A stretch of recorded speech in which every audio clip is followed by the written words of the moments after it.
Winchester is different from the past communities I've served. It's not an impoverished community, and it has a very intentional and strong service infrastructure.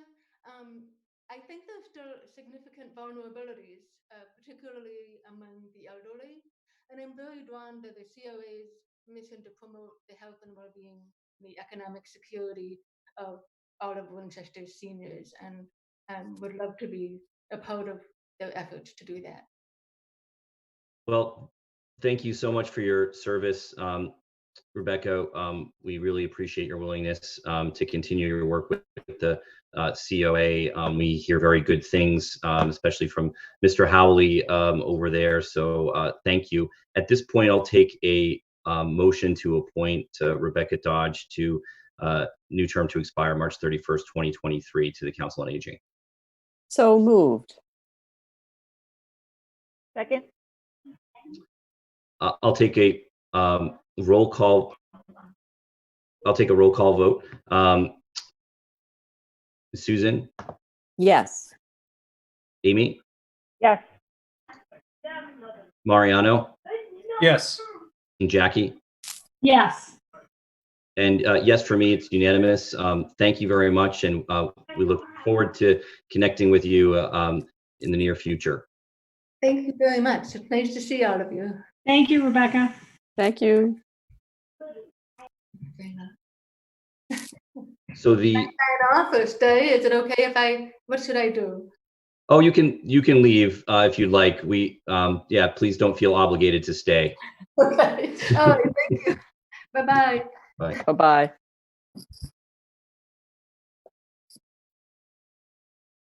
And so we'll move on to the Traffic and Transportation Advisory Committee. There are 3 positions, 2 incumbents, and 1 new applicant. Tonight we have Michelle Camerata Walsh with us, looking for an appointment for a term to expire March 31st, 2023. And just to note for anybody that's watching, typically if it's a first appointment, we like to have people come in to introduce themselves for a live interview, but it's not required, especially in a setting where we are remote. It's more difficult for people that are looking for reappointments. So welcome, Michelle. Thank you for coming tonight. Thank you for having me. This is very interesting. Thank you, and be about patient. As fun as the other Zoom meetings I've been Right, good. Yeah. If you could just tell us a little bit about yourself, and maybe some of the board members will have some questions, and why you're interested in the Traffic and Transportation Advisory Committee. Sure. I am a Winchester resident for, I think, 13 years now. I've been, I think Susan's familiar, somewhat active in the community in a couple of different things, mostly related to schools. And the reason that I have been involved in the Traffic Advisory Committee, not officially, but I have not attended the meetings, but been involved in some emails and advocacy with Caroline Woodward, who's a member of the committee, basically all related to the Eversource project. But in general, my enthusiasm for the Traffic Advisory Committee is born of the same reason that I became involved in the school building committee, which is if I'm going to complain about things, I might as well step up and volunteer. So that's what I'm hoping to do through the Traffic Advisory Committee, do more volunteering than just sticking to complaining. Great, thank you very much. I don't know if there are questions from the board members at this time for Michelle or comments. I wanted to thank you so much for participating, and also in the past, in your past involvement with whether it's attending meetings or being involved with TTAC, but also in your willingness to step forward, and be like fully on the committee. It's such an important committee, as I'm sure you're already aware. Just out of curiosity, is your background, I'm sure if you've lived here 13 years, that's more than enough experience, because you have, you've lived through increasing traffic and speed and things like that, those issues. I was just curious if there's anything else in your background that you wanted to identify to us, but we're really, really excited to have you on board. So you certainly don't have to, but just in case you do run into. No, I don't have any specific traffic related experience. I'm a lawyer by trade and familiar with the board process because I served on the school building committee. But my involvement with traffic has basically been through the study that the town did related to the Eversource project. I'm familiar with the study and the recommendations that were made, and am hoping to, at least in part, see that through, but not necessarily just where I understand that my role on the advisory committee will be town-wide, not necessarily related to that project, but it is a pretty big project that will be affecting a good swath of the town, so to speak. Thank you. That's great. Thank you. Sure. Shelley, I just wanted to say thank you for deciding to step back in and get involved in another town committee. You were a very valuable member of the building committee, and I'm sure you'll be a really good member of TTAC as well. So thank you. Thanks, Susan. Great. Again, thank you. So Michelle, I move. Should thank I you. go ahead? Yeah. No, go ahead, Susan. Yeah. We'll go ahead and move to appoint Michelle Camerata Walsh to the Traffic and Transportation Advisory Committee for a term to expire March 31st, 2023. Second. Second. I'll take a roll call vote. All in favor, Jackie, Yes. Susan, Yes. Amy, Yes. and Mariano. Yes. And yes, for me, it's unanimous. Thank you very much, Michelle. We look forward to connecting with you in the future. And please don't feel obligated to stay on. Hope you can get outside and enjoy the nice weather. I'm in Maine and it's not so nice here, but Oh, no, okay. I'll get out anyway. It's not so great here either. So don't worry, I'm really lying. Thank you. But, thank you again. Thank you very much. Bye. Thanks. Bye. And so it looks like that is the remainder of the new appointments, and we have several incumbents. I don't know if we want to kind of take those, Susan, in a in kind of a group there. Okay, so I move that we appoint Elizabeth Broadbine Goneem, or reappoint her to a new term on the TTAC for a term to expire on March 31st, 2023. Second. Or are you taking these all in one group? I was just going through them individually. We could actually do that that whole section there if we want, because I think I think we've gone through the new applicants. So we can if we're looking at business item 5, we can take that group there if we want to.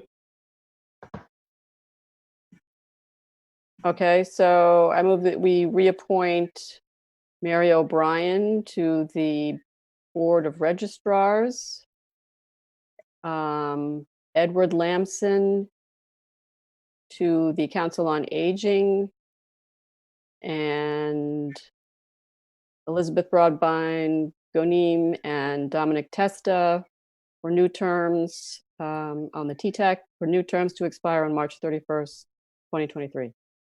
Second. All in favor? Jackie, Yes. Susan, Yes. Amy, Yes. Mariano, Yes. and yes for me.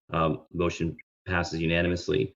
And so now we will return to the top portion of our agenda under there are 4 reappointments to the Conservation Commission, and I think we can take those together as well.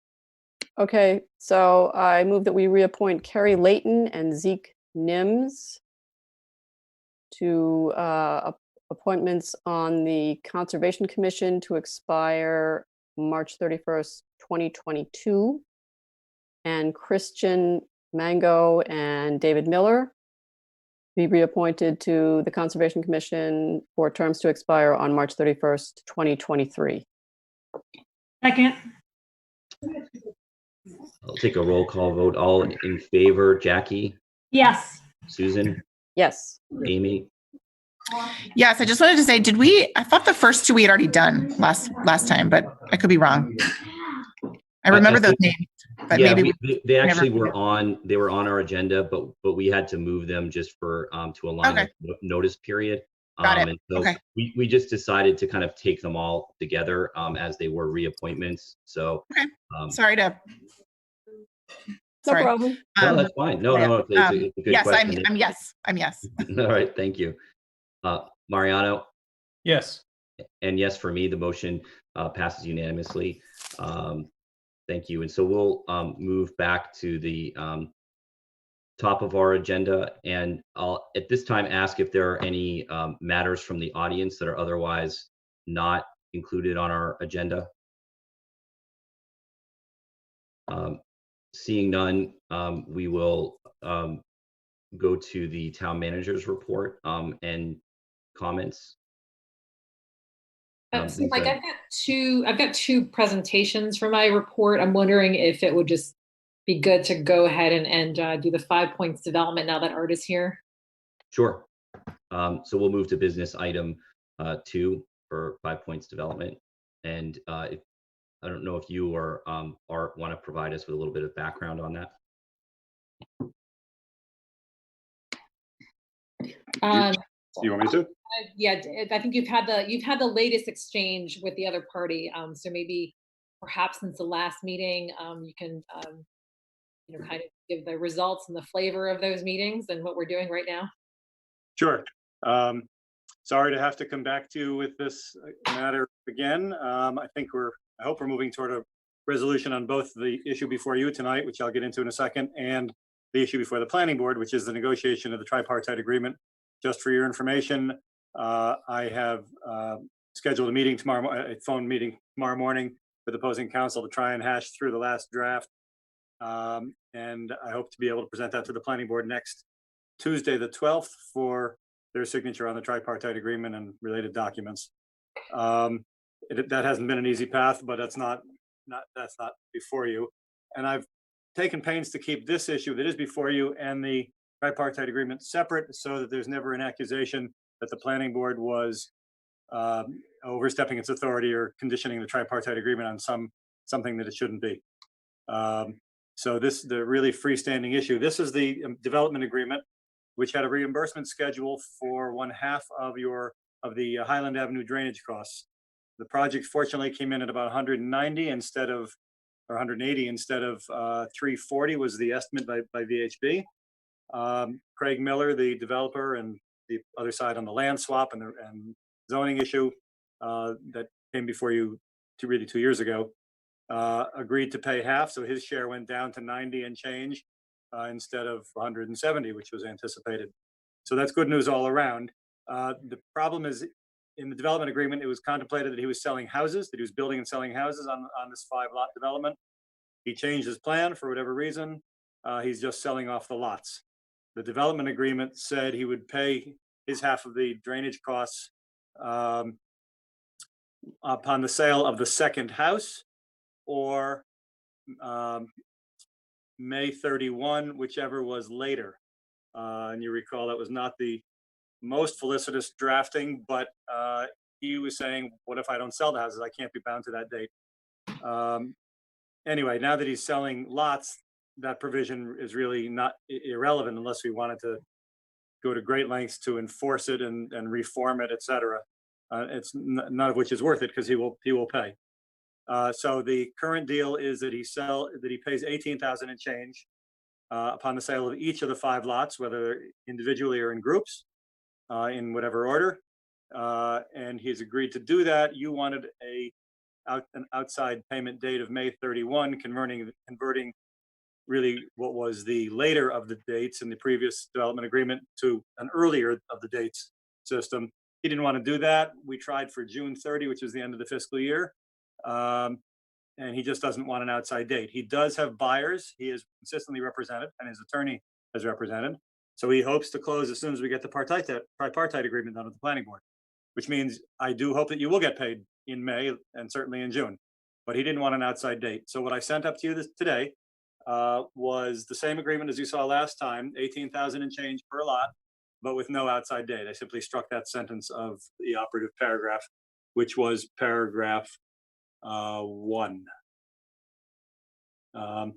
He has signed it. He signed it today so that I could present you with something that's ripe for your signature tonight, if you are so inclined.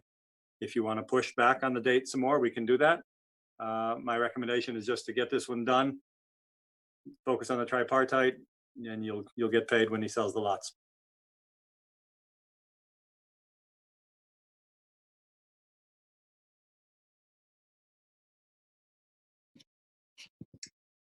So staff recommendation is that we adhere to what Art just said and just go ahead and sign it and just move forward. Are there any questions from board members? My only question is, I took a look at this before. It's not in front of me. Art, could you just tell me the title of the document? Is it Sorry. development agreement with 5? Just please tell me what it is. Yes, I'm sorry. I thought you had it from, I sent it up to Patty before. I thought she distributed it. First Amendment to the Development Agreement - Highland Avenue. That's the title of the document. Okay. Yeah. I wanted to just take the opportunity to thank you, Art, because this has been a long process, and we really appreciate all of your kind of agility in adjusting to new pronouncements and information that come from the other side, and kind of steering us sort of forward. So we really appreciate it. Well, thank you for saying that, Jackie. It's been a tortuous road, and the town hasn't really seen the benefits of any of this yet. It's all been on the other side. Your benefit, as you recall, was an affordable housing lot, lot 6. And so I hope the town will get the benefits of this whole deal eventually, in addition to the reimbursement of these costs tonight. And Art, this is Amy. You said that all 5 lots have been sold? No, he has buyers for them. Buyers for them. Okay. He has 2 buyers, he has said, 1 for 3 lots and 1 for 2, and they will build houses. Okay. If those fall through or something, or he decides last minute to keep those lots for himself, does that affect this current agreement at all? Well, if he never sells the lots the way it's drafted, then yes, he never has to pay. It's hard to imagine he would do that, but I could add something. I mean, it wouldn't be an outside date because he's rejected that. I could add a representation that he intends to sell the lots. I could put in some window dressing that would give you a hook if things really went south. Yeah, I don't think that's a bad idea based on how this is played out. Yeah, I'd agree with that too. It does say, whereas 5 Points now desires to sell the lots, but that's just a whereas clause. I can make that a representation.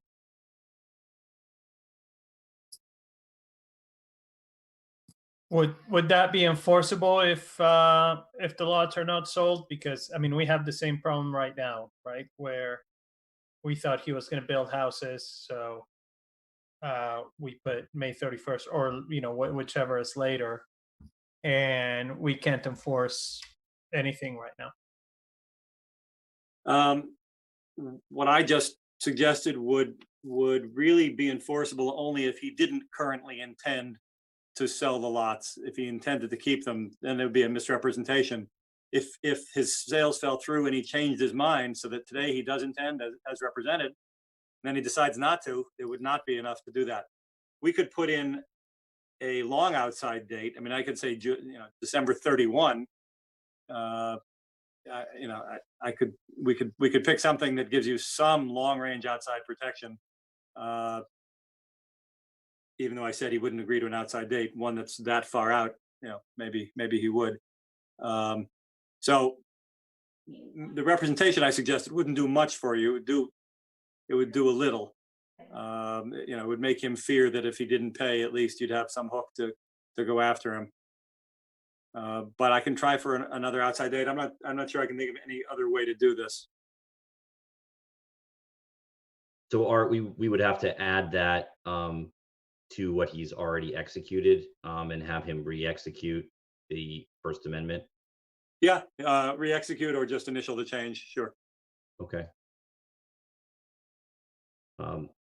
It seems like I'm hearing consensus around that, adding that change, unless anybody has concerns about it. The change being a long range outside date? Well, well, I don't know. I mean, a long range outside date and, you know, a representation that he's going to, that he intends to sell. Yeah, I can do both. Yeah. Yeah. Unless there's further discussion, I'll take a motion to that effect. So I move that we authorize and direct council to change this First Amendment to the development agreement, Highland Avenue, to add a representation that developer intends to sell the lots, and add a long-range outside date for the time by which he has to do that. Second, and I think technically it's an amendment, not a change. Is that right, Art? I'm sorry, it would be a revision of this First Amendment. Revision. Okay, thank you. Second. Okay, I'll take a roll call vote. All in favor. Jackie, Yes. Susan, Yes? Amy, Yes. and Mariano. Yes. And yes, for me, it's unanimous. Thank you, Art. I think that takes care of everything that we needed you here for tonight, or was there anything else? This is the only item that I'm here for, unless you want me for something else. In order not to bring it back before the board, can just Mariano or Lisa sign for you? Sure. Yeah, whoever, that's fine. All right. Okay. And Mike, I'm sorry, are you now the chair? Has that flipped? Yes, yeah, Okay. yep, for now, yep. So then I'll correct that too. Yes, yeah, so it's, so I'm the chair now and Susan is the vice chair. Susan's vice chair. Yep. Congratulations to Susan. Thank you. So I referenced to Mariano before, but that's I was looking at my draft, which has him as chair. Okay, I'm all set. Thank you very much. I know you've got a lot of other business. Thank you, Art. Thank Okay. you. Thanks, Thanks, Art, appreciate it. Yeah, bye-bye.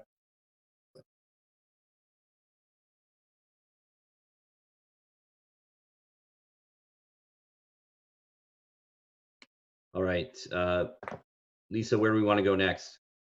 So going back to the town manager's report,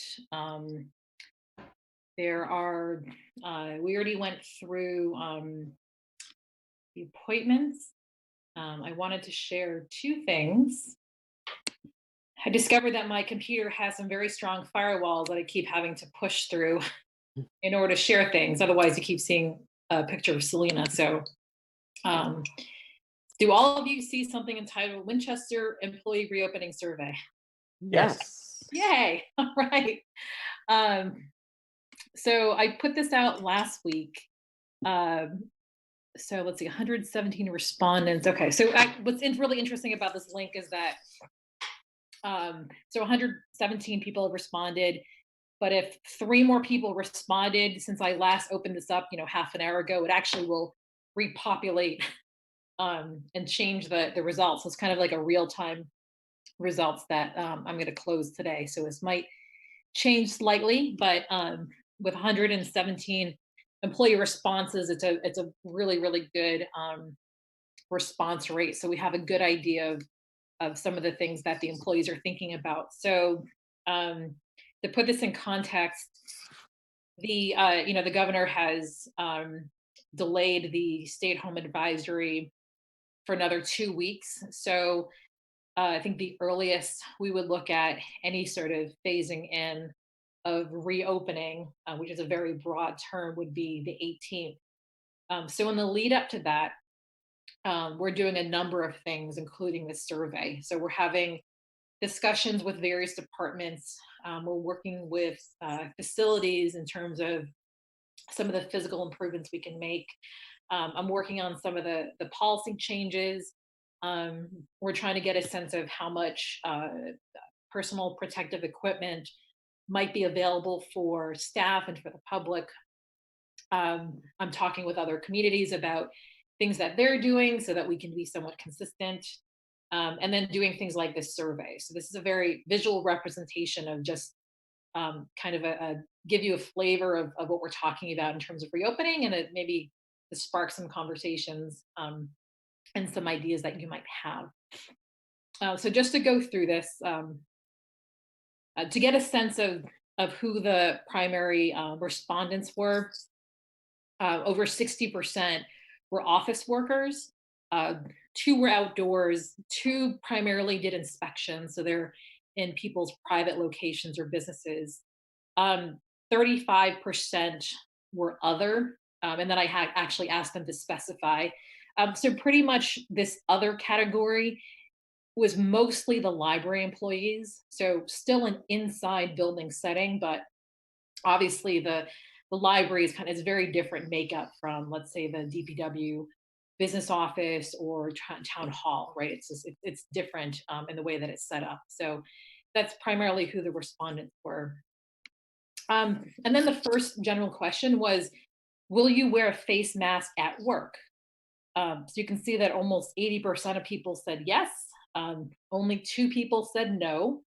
And the other 18.9% said that they were not sure. So obviously this is something where it's a good sign if masks are a big part of the policy, and you'll see that later on. And we'll of course work with folks to say, like, if you're not wanting to wear a mask, if you're not sure, let's work through it. Maybe you don't want to wear a mask because you're the only person in your office, right? Or maybe there's some other medical condition or something else that makes you say that you're no or not sure, and then we can work through those various issues. And then stop me at any time if you have questions. Okay, so the second part of this is the personal workstation. So everybody can check everything that applies to their personal workstation. So the first was, is your personal workstation adequately distant from others? We didn't really define this, so it was really the kind of the opinion of the person, but right now it's generally speaking, it's probably 6 feet away or more, or there's some sort of other barrier. So 60% of people said that their workstation was adequately distanced, which is a good thing. So it's less work for us in terms of having to reconfigure things. But 10% said that there needs to be some sort of move in order to provide adequate distance. So in other comments, especially from the library, there's a lot of shared customer service desks. So I'm wondering if a lot of that has to do with that. But again, we'll dig into the data as we speak more with individuals and with departments. And just to put this in context, so we did this survey last week, and I presented this today to the staff at an all staff meeting. About 30% need a physical barrier. So we're already working on things like plexiglass as a potential physical barrier especially between the public employee and the public that they serve. And then this was a very general statement, but my work habits can be altered to increase safety. So this was essentially, do people feel like it's within their control to help do certain things to increase their safety? And this is very general, but obviously we would dig into common tips that people have. A great example of what falls into this category is we used to print out a lot of paper, and that paper used to go all over the place. So whether it's handing out the pay stubs, or whether it's passing around contracts, so you're physically going from place to place, or physically passing out physical paper. So we're doing things a lot more electronically. So that's just one example of altering a work habit.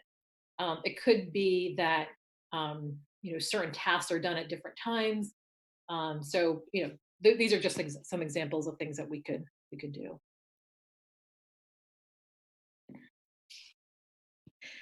Okay, so this this looks a little bit messier. This is, how concerned are you about the following shared items? Check all that apply. So the green is the number of people that said this is a major daily issue. Blue is if they said this is a minor daily issue. The yellow, you can see there's not a lot of yellow there.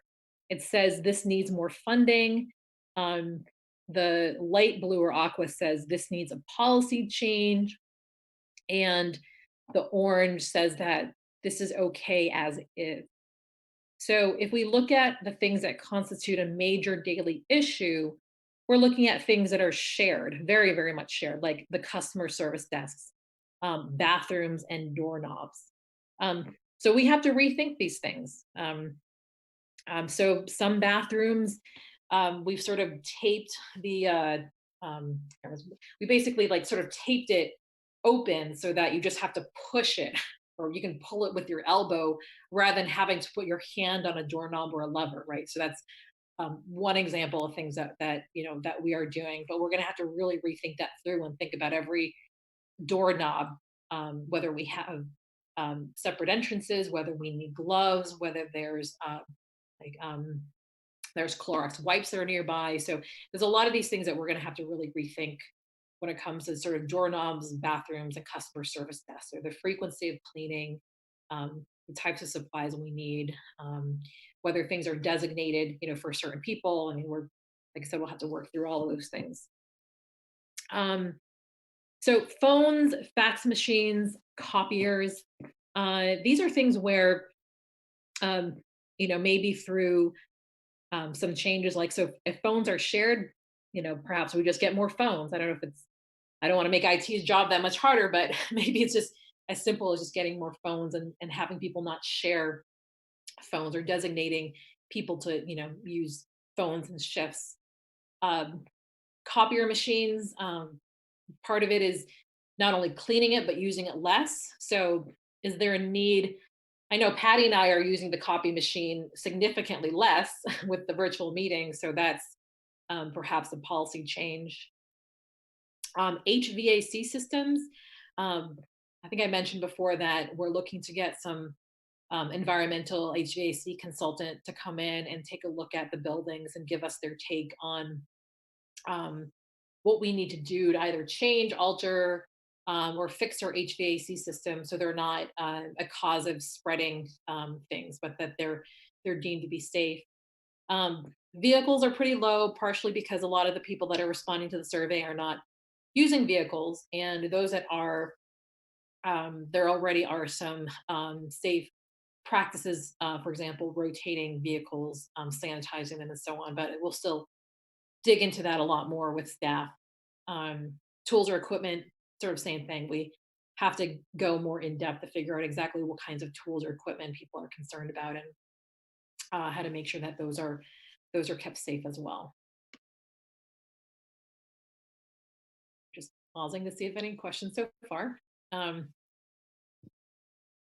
Okay, so would the following make you feel safer at work?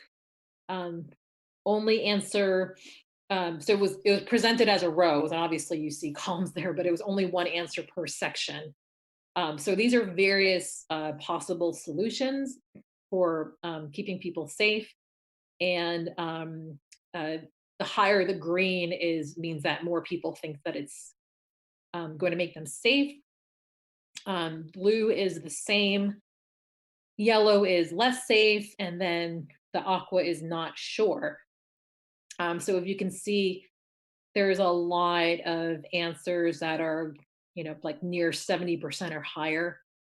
So hand sanitizer, people 80% think that that'll make them safer.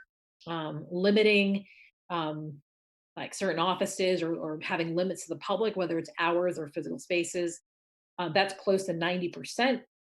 Further down the line, there's marked public areas. So not just sort of limiting the public in terms of maybe hours or spaces, but actually like marking on the ground, you know, here's the 6 feet mark. So if they're in line for something at the clerk's office or to get something paid, those areas are marked.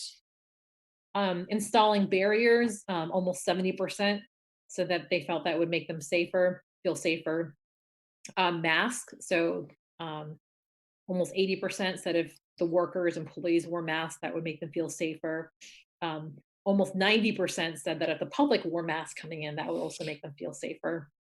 Over 80% said more cleaning. So we're already doing that. Obviously, if there's more occupancy in buildings, we will up the cleaning. Limit or rotating staff. So that's happening right now to a large extent with any staff that does have to come in. So that's pretty much making a lot of people feel safe. Temp checks sort of got the lowest on there. This is sort of highly debatable because could it help? Potentially, but there are significant amount of asymptomatic people that are spreaders or carriers that don't have temperatures. So this is sort of one of the, I would say not the strongest in terms of making people feel safe, even if we did it. And then there's this like by appointment only. So we're already doing some of that too. So if there's stuff that we're trying to push online, but if people need to come in, then we're really doing it by appointment only. And frankly, right now it's mostly in the building department because they're almost fully up and operational because we're still allowing construction and permits. So Lisa, how is the by appointment only going with the building department? Do they feel like they're, meeting the needs of the public, or how's it going? Yeah, there's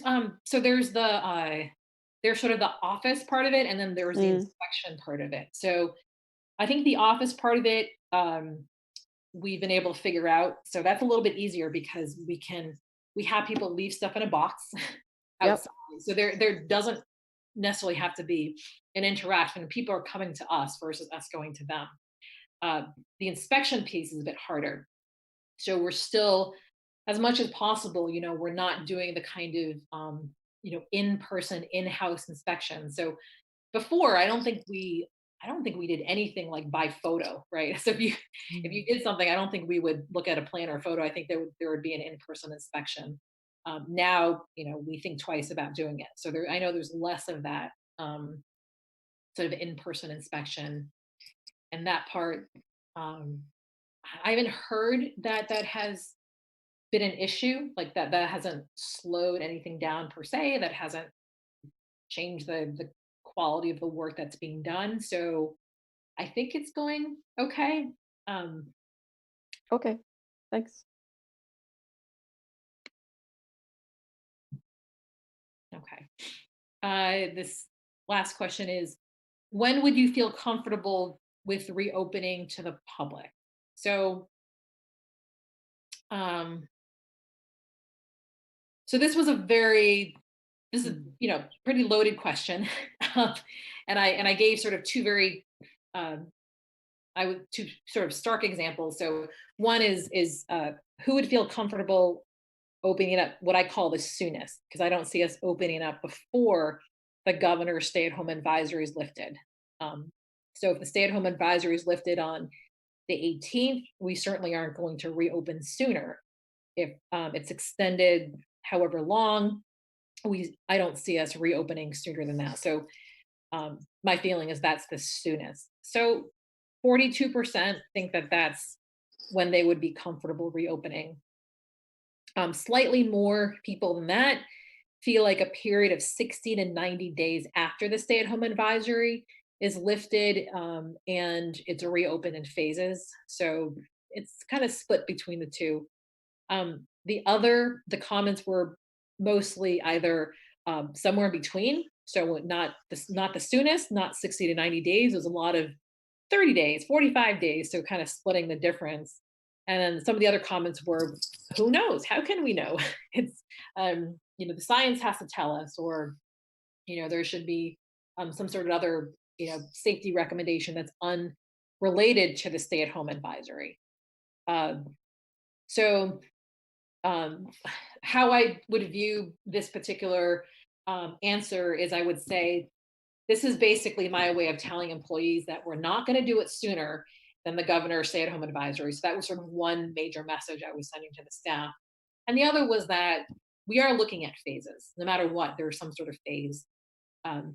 Things that, and this is sort of the conversation I had with the staff earlier, is some things might happen as soon as the governor's stay-at-home advisory is lifted.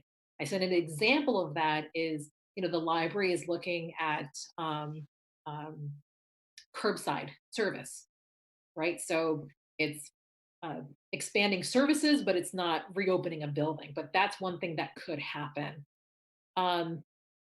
Also, if some staff felt that they wanted to come in more, and we had a policy in place, the mask policy, the cleaning, and so on, and they felt they wanted to come in more, because right now we're just basically saying, bare bones. So if the stay-at-home advisory lifted and we have a couple more staff that want to come in, we'll have conversations with them. Other things might happen 30 days in, 60 days in, 90 days. Some of these things might not be related to a number of days. They might be related to, as we put the reopening in place, it might be related to, as soon as the plexiglass is up, we will do this. As soon as, the cleaning protocols are in place, we will do this. As soon as we are assured that we have enough PPE that we can hand a mask to anybody that comes in town hall, we can do this. As soon as the HVAC system is evaluated, or as soon as everybody has their own phone, we will do this, right? So it'll be much more specific than this, but this is at least just giving people a general idea of what we're looking at.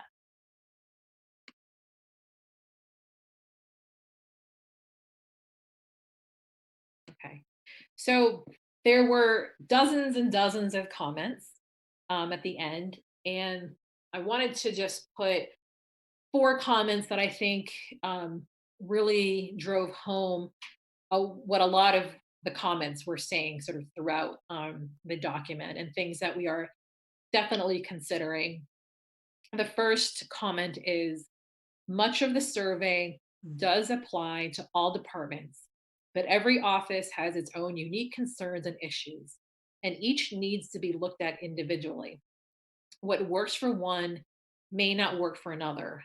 So although we need some broad overall policies, rules within departments may have to differ. And that is absolutely true. So we might have some general cleaning policies and mask policies, but people will need sort of different policies. They might need different equipment. They need different assurances. They might need, whatever it is that they need. We'll certainly do this department by department, individual by individual. So this is related to the second comment. We should continue to take precautions and not just jump right back in when it is lifted. This is why I choose phasing back in. There are some high-risk employees, safety measures that need to be implemented in general moving forward, like masks, gloves, workstations, and setups.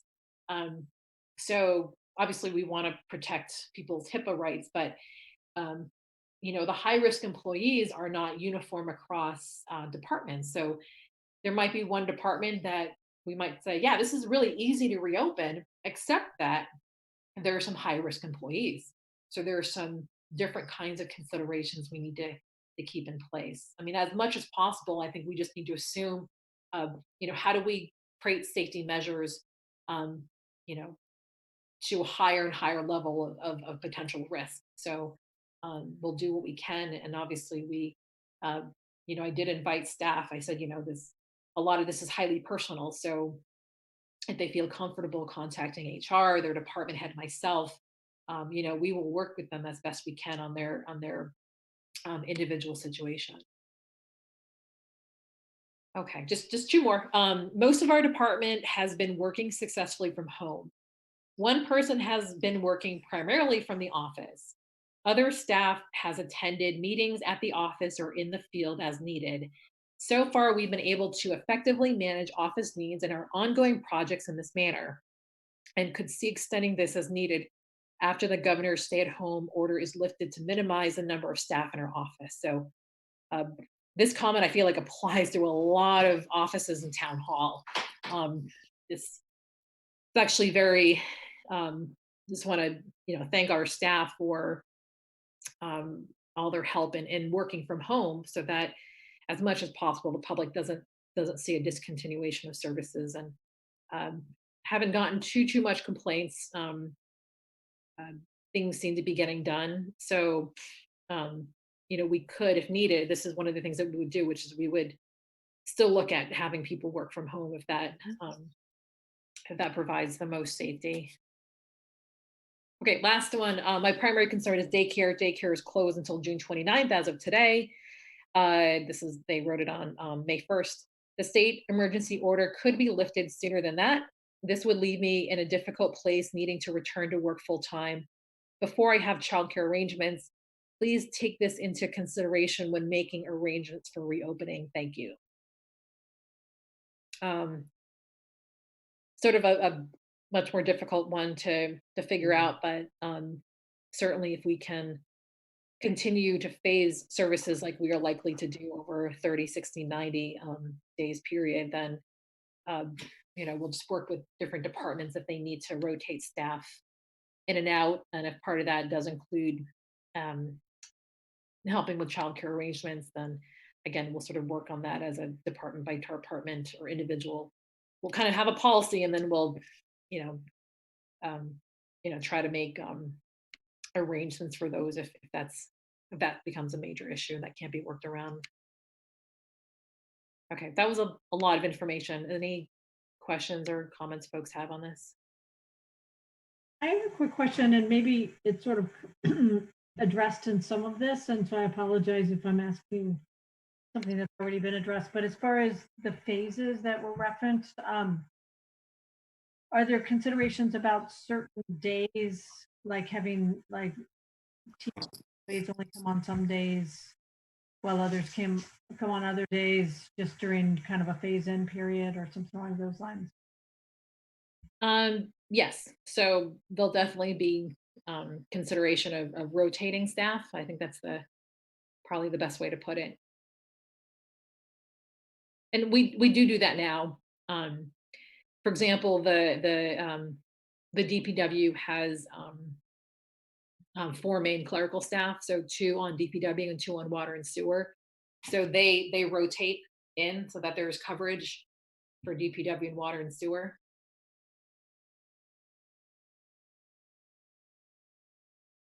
I had a question on masks. Are we thinking about or planning to provide masks for everybody every day or not?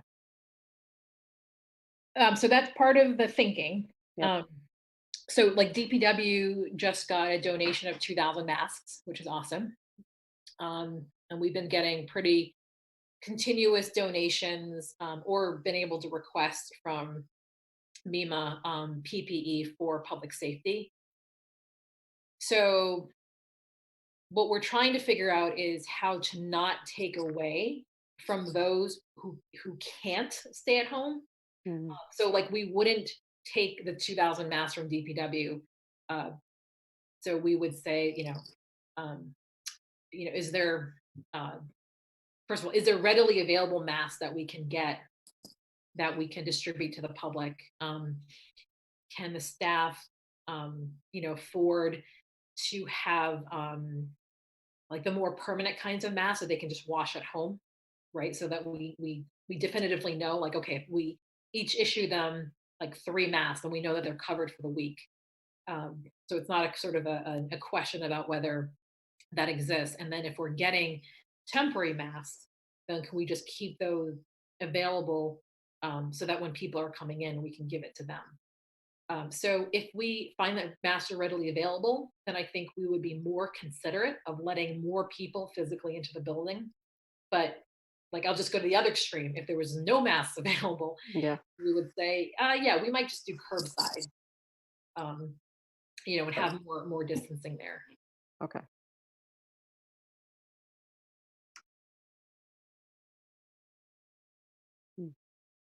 Okay. A lot to reconsider. Things that you will see in terms of next steps are sort of an actual phased reopening plan with some more specific policies, ideas, funding requests, recommendations, and so on. So that's in the works right now. Right now, we're very much in the data gathering phase. So hearing from you, hearing from the public, hearing from employees is very important to us as we put this plan together. So the intent is to have something that is available in draft, I'll call it draft form, because nothing is ever set in stone prior to the 18th. Sort of assuming that, again, that is the student state, but it will be a continuous work in progress. Okay.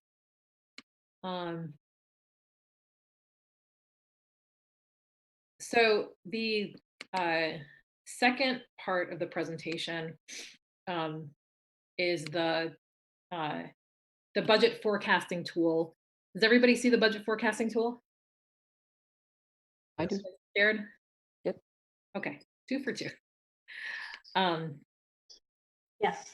So this was sent to you. I know there's a lot of versions. So this was sent to you via email on Sunday, along with a memo. And thank you for bearing with us on multiple reiterations of the budget. This budget has changed since the last budget in a number of ways. And if you'll bear with me, I'll go through those. So the first is that the health insurance, based on what the select board voted on Thursday, we relayed that information to NFP, and then they calculated the rates on Friday. And then based on those rates, Stacy, our comptroller, was able to sort of update the health insurance estimate. And those numbers are now included in this budget. So the good news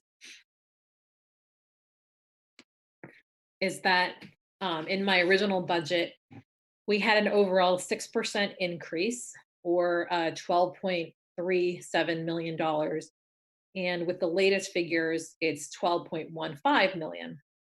So only a 4.13% increase. So that's a savings of like $218,000. So that's pretty sizable.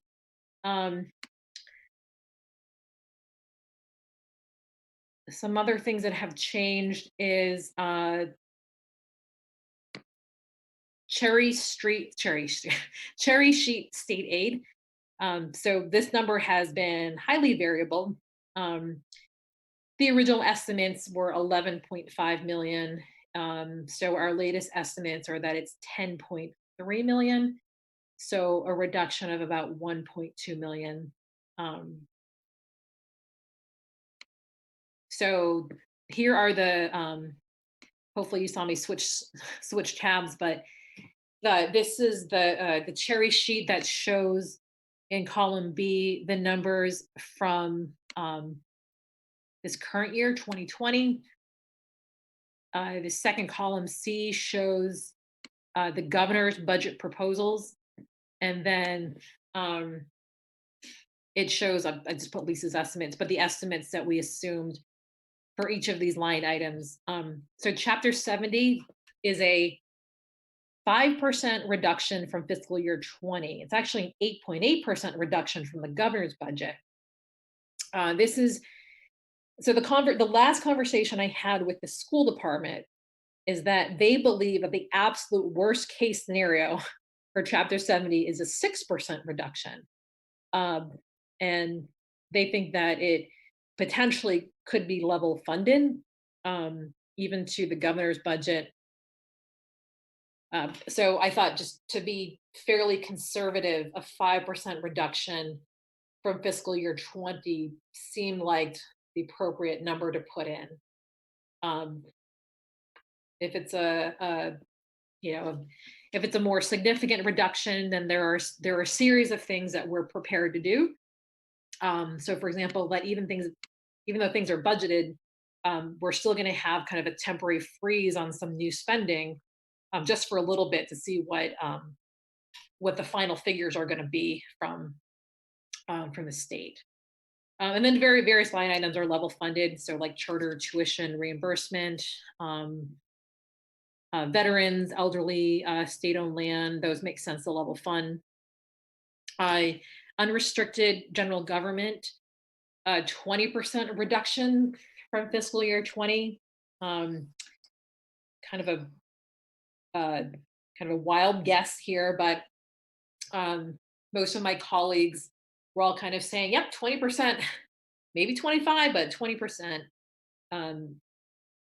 Could be less, could be more. I think a lot of this is really dependent on whether the federal government passes an aid package that includes local and state government. But I think again, I think a 20% reduction is reasonable for unrestricted local aid.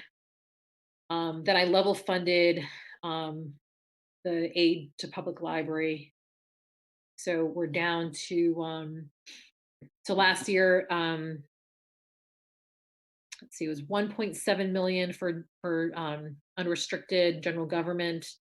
Governor had a very slight increase, and we put in 1.36. So, okay.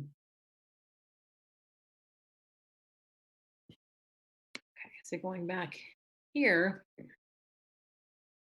that's what this. That's what these two numbers are here. Sorry, yeah, they make up that number. Okay, so for local receipts, I also broke down some of the assumptions for local receipts. So here's sort of a broad overview of local receipts. Obviously, a lot of these figures, including the fees, can be broken down further. But right now we have sort of an overall 4% reduction from what we budgeted. I should probably note that we continue to get more local receipts than we've budgeted. So we think even a 4% below budgeted, when we actually originally anticipated that number would be even higher, is again kind of a middle of the road, maybe slightly conservative way to go. And you can kind of see some of the assumptions here. A 10% reduction from fiscal year 19 actual for motor vehicle excise, 25% reduction for meals tax, 20% for penalties and interest. Again, the reason why we're looking at 19 is because those are actual figures. The 20 budget is still in progress, still happening. So again, you can kind of see the various assumptions here, and we think there's going to be about a $350,000 reduction. New growth. This is also something where we think that this could be anywhere between maybe a 5 to 15% reduction. So 10% is sort of where we landed with new growth. We haven't seen a slowdown yet this year, and we have a lot of projects that are being permitted in the next couple of years. So we think that this number is going to be pretty robust. So on the new growth number, wouldn't any decrease in projects in the next year affect the FY22 number? I mean, I think the FY21 new growth number would be based on projects that are completed during FY20. Isn't that right? Yeah. Yes, that's correct. So if, for example, we had a complete shutdown, like nothing else happened in May or June, then, that would be indicative of like a significant reduction, like a 10%. But we see no slowdown happening right now.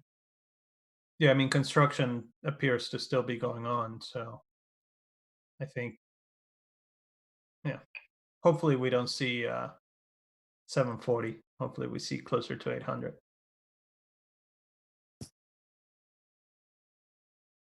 As you can see, we kind of I think in previous years we've like budgeted 800 and continue to get a little bit higher. So, okay, any other questions on the revenue piece before we jump into expenses? So the red ones are the ones that have changed, and a lot of those have sort of tabs that go along with it. Okay.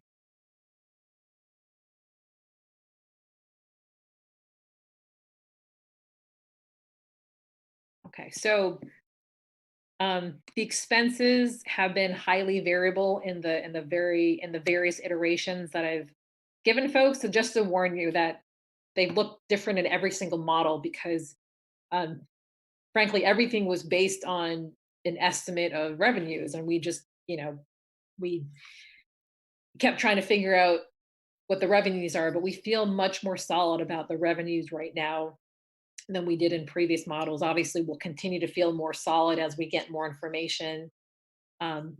So the general government that you see here in line 74, in the budget that was submitted in February, there was approximately a 10% increase. A significant part of that increase, I would say more than a third of it, was attributed to new positions that or additional hours that we were proposing. Some of those have been cut back, and some of those are still included. There are ongoing conversations. Some of the ones that are proposed additionally and included were already voted on by FinCom, and FinCom has still yet to vote on some other things. So if I'm just going to jump to the department tab, and sort of point out the various positions that were being proposed in the original budget. So it'll kind of tell you why there was a big 10% increase. So in the town manager's office, we were going to add a $85,000 a year sustainability director position. So that is obviously a position that we're going to hold off on. So that's part of the savings. The comptroller's office had included in their budget an additional part-time accounting clerk position. So you'll see that there is like a $37,000 difference between sort of the fiscal 21 managers. Sorry, actually, I think the request had a full-time one. So the 455 and then the 427 was allowing a part-time in the budget, and then down to 390 in terms of sort of level staffing. Okay, so there was some switch from the collectors to the fire department. So the fire department had the collector's office had $40,000 related to Comstar billing. So we moved that to fire. So if the fire department is $40,000 higher, just because it was shifted from the treasurer's budget to the fire budget. Okay, so building and zoning, this increase here actually doesn't show much of an increase, but there's so the increase, you'll see it's from fiscal year 20 to the manager's request of like 376 to 392. $13,000 of that increase is related to 10 additional hours for an existing clerical position. So that actually has been already voted on affirmatively by FinCom, and I've kept that in my budget that I've shown here. In the planning board, they have added a full-time planner. So the full-time planner position was made up of a combination of, I think it was like $35,000 that was in professional services, and they're looking to create that from a consultant to a position. So taking that 35,000, adding another 30,000, and making that a full-time planner position. So I've taken out the $30,000 in their professional services line item, and I've kept the level funded additional 35 they had in professional services, the expense line item. So that's where the $30,000 difference comes from. The legal budget. I'm sorry, can I just ask a quick question about that? So does that mean that, sorry to sound sort of ignorant here, but does that mean that the status quo would be maintained, like that there's currently the consultant or something, but then it wouldn't? Correct, yeah. So there would still be funding for professional services, but there would still only be one actual employee in the planning. Right, okay. So Lisa, the budget for FY20 was 176,000 and almost 177, and now it's 205, but we're saying it's level funded. I don't understand how we get that.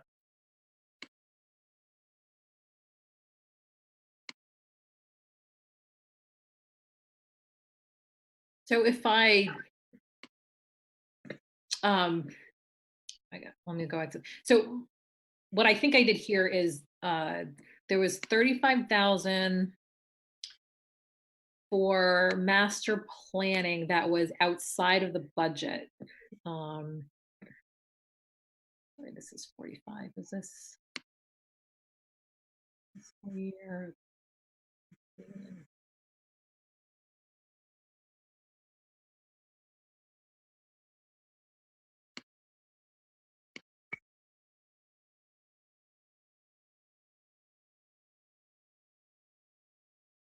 I'm trying to find where it was, but there was funding for the master plan that I thought was in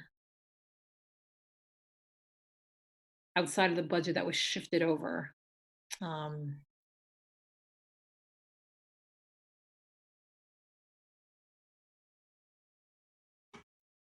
So for the master plan, that would be a one-time expense? So the master plan has been sort of consistently funded at different amounts. I don't know if that makes sense. Am I?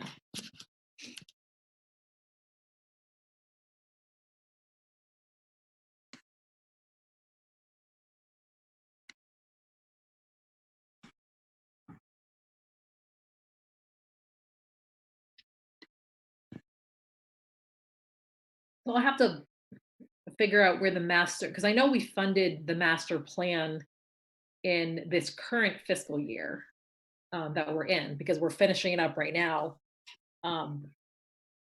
So that was being carried over. I thought it would be here though. So here's a 45,000 from fiscal year 19. And I thought it was about 30 or 35,000 for this current fiscal year. So let me write that down as something to chase down. Yeah, I mean, I guess so. The operating budget, so outside of the articles from free cash for master plan, FY20 was 176,777, and now removing the full-time planner, the proposed FY21 is 205,524. That's an increase of 16.3% from FY20 to FY21 without any ads. So I think there's something going on there. I mean, yeah, I thought between the 176 and the 205, we were shifting about 30 grand that was in another part of the revenue into this budget for the master plan. So that's what I'm recollecting. So I just have to reconcile. So because somewhere in the fiscal year 20 budget is funding for the master plan. It's somewhere. And so the idea was that that would be shifted within this budget. I mean, so town meeting has already funded the master plan from free cash multiple times. So I'm not sure why we would be adding 30,000 to the budget of the planning board. I mean, if $35,000 more are needed to finish a master plan or something like that, then I would say let's bring it up as a separate article from free cash, rather than putting it on what essentially becomes the year-over-year operating budget. Okay, so that is an ongoing discussion about sort of maintaining the funding that was used for the plan creation for the plan implementation. So that has been an ongoing conversation. I want to say that at one point in time we were even talking about I guess right here. So in the budget I put together, I had put $100,000 under that line item. So let me chase that down, because I'm trying to figure out why I don't see master plan funding in the fiscal year 20 budget. So let me figure that out. Yeah, I mean, and normally I wouldn't have an issue with that, but we're not in normal times, right? We're cutting everything as much as possible. I mean, I'm concerned about cutting the 85,000 for the sustainability director. As we know, the Concord sustainability director was able to bring in $800,000 worth of grants, which if we could bring just a fraction of that would pay for things that long term we will end up paying for anyway, like flood mitigation and other things. So I think that from a long-term perspective, it's not a good idea, but I understand that we're not in normal times and we just have to think about really 3 months at a time while doing a year-long budget. So in my view, I think that we should, pause. I hate to say this because we've been waiting over 50 years for a master plan, but maybe if we can figure out where we're going to be 3 months from now, 6 months from now, and maybe allocate the additional money at fall town meeting when we have more visibility into it.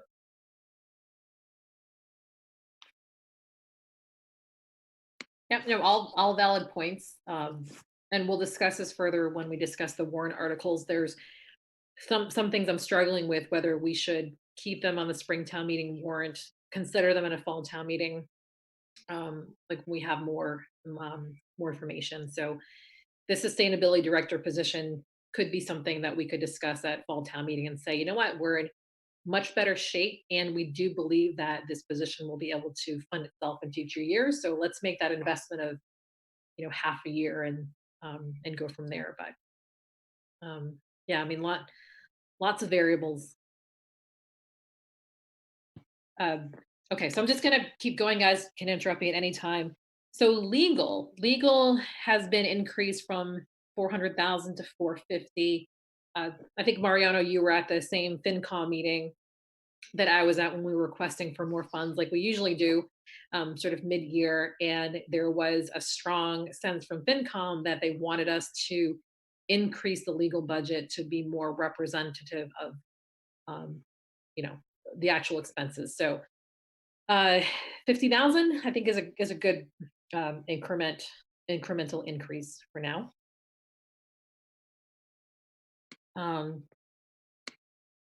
Okay, IT. Let's see. So IT, there was a lot of things within that department that went down in expenses and a lot of things that went up. So as various technology contracts were renewed, prices went up and down. So, I mean, the simple story is that there was $30,000 additional that I wanted to put in here for more network help. So it was a person. That's the difference between the 713. Sorry. Matt put in $30,000 for his 703.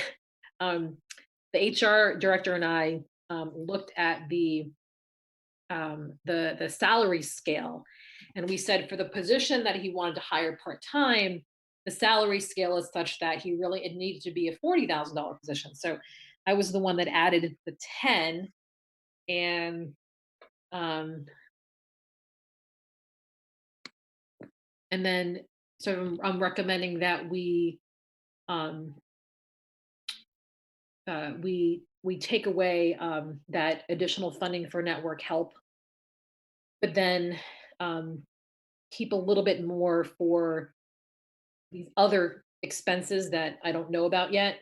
So this is very confusing, right? So 703 includes $30,000.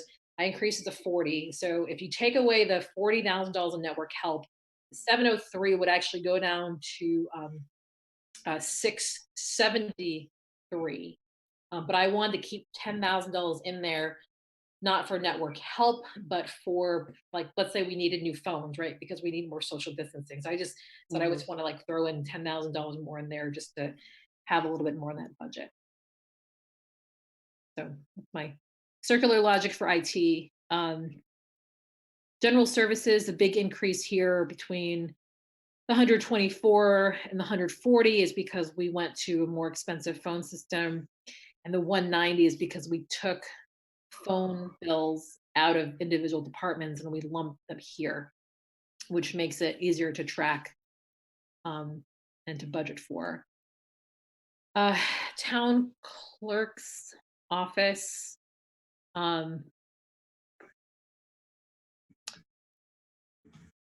This is kind of still a big question mark here. There was a need to add some more services. So we have a part-time elections person that Kevin that works for us.